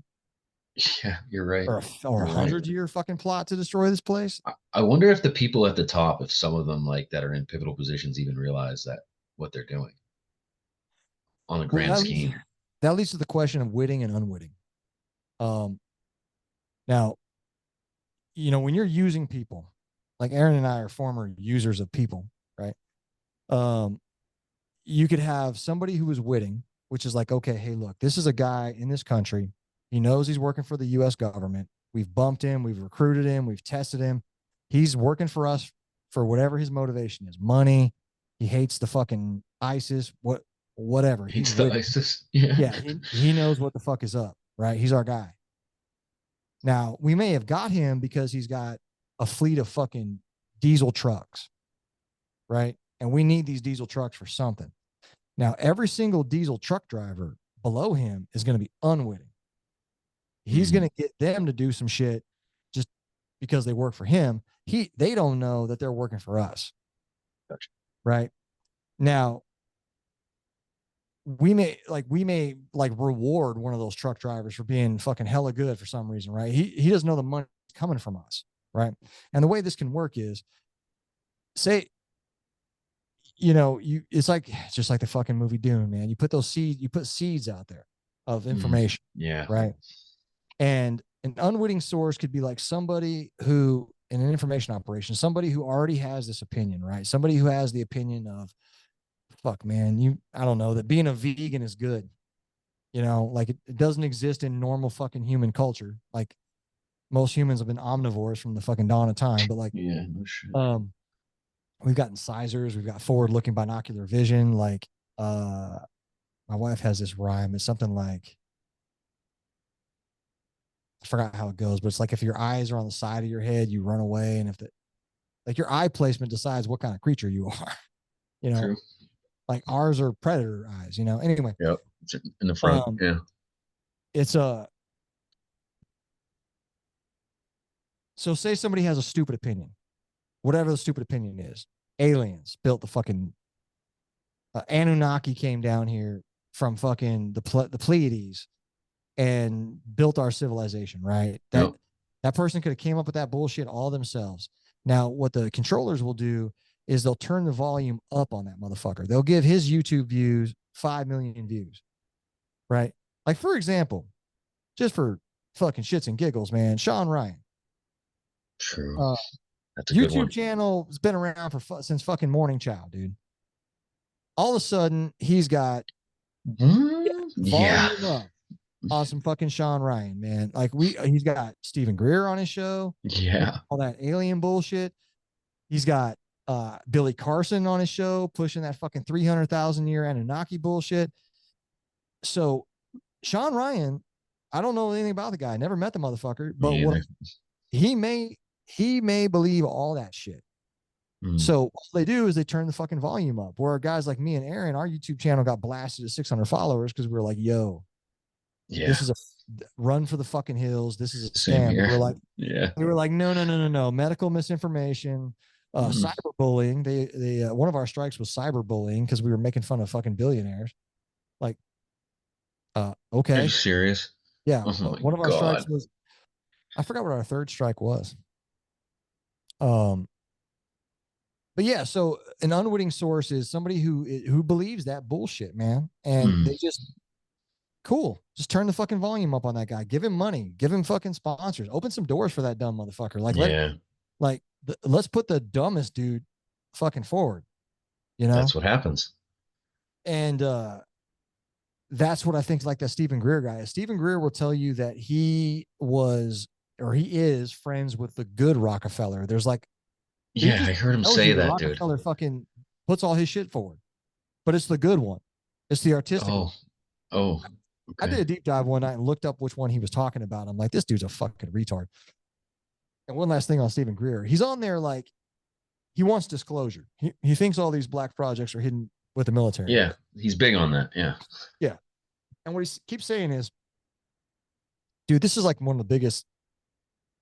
If he is witting, what I think it is like one of the biggest counterintelligence operations out there. He's telling people in industry to be like, hey, come forward, break your fucking NDA, break your non-disclosure agreement. Yeah, he is. We'll protect you. Come to us, the Stephen Greer place. I think he's around here somewhere in North Carolina. You're like, and we'll give you all this legal protection. Like, yeah, go ask fucking Snowden how legal protection works. Or Yeah. You know what I'm saying? Or fucking they're doing great. Yeah, like so it's interesting to me. He's almost putting out like the Pied Piper call to be like, come on, everybody, like let's come tell me your secret. You're right. And then yeah, man. And he's another one saying that the alien is going to be controlled, like aliens are like a controlled thing from the government that they're trying to, push out there. There's going to be a big alien invasion that's going to somehow change everything to a one world government. Well, here's a fun thing. So let's say they fake an alien invasion and things are looking bad. And this is what they do next. So next, we make AI weapons, right? That work super fast, like combat the alien, the AI. Yeah. To combat the fucking aliens. Now, in order to make these AI work effectively, they break out some of these energy systems that are hidden. Yeah. Infinite energy, So, and they'll give it a cute name, like some fucking Tony Stark. Not dangerous. Yeah. Yeah. Because they've already showed you in the Marvel movies that, hey, look, Tony Stark has an infinite fucking energy device in his chest, essentially. Yeah. Right. It's like fucking this big or whatnot, You think that's what they do? They make movies to like make it seem stuff. Yeah, I think it's conditioning. I think it's target conditioning. I think you're right. So what they'll do, let's say it works like this. They make this AI, so the AI is working right now. The problem with AI is power systems, right? Is the problem with any of these like space age type technologies is power systems. So now they break out the infinite energy shit, the 0 point stuff, the ether energy. That's sexy shit. Yeah. Yeah. And they'll call it something like the spark of life or some bullshit, right? Like infinite energy. And so now that's powering the AI. Now, the problem with that is now the AI has this spark of life in him, which essentially makes it a living fucking creature. It's not going to, its fucking battery ain't going to run out. It's alive, allegedly. Right. Allegedly. And so the AI fucking saves us from the alien threat. I guess we'll call it like that. And then what essentially will happen is they'll make some like fucking new priest class, which will be like the only people that can talk to the AI, like the main AI, wherever the fuck that is. Yeah. And then, since we obviously couldn't save ourselves, it was the AI. They'll be like, well, we're just going to let the AI fucking run everything now because it's Big Think, and Big Think saved our lives. So Big Think is going to now restructure our society. And no, you can't talk to the big computer. It's just this guy over here in the fucking red robe with the funny cog on his chest that can talk to the computer. Yeah. It's we're going to give him a sovereign state too. Yeah. We'll call it tech real. Yeah. Not for We're nothing. screwed. Yeah. Yeah. Fuck. Well, shit, man. The Well, sun went down, so that means it's got to be late. yeah. Well, hey, man, I appreciate you coming back on. It was good to talk to you again. We'll Yeah, get man. in It's a great another time, one dude. eventually. I love these Well, conversations, man. I do as well, man. It's rare. It's not a lot of people you can have them with, that actually understand them and can go with you. You know what I mean?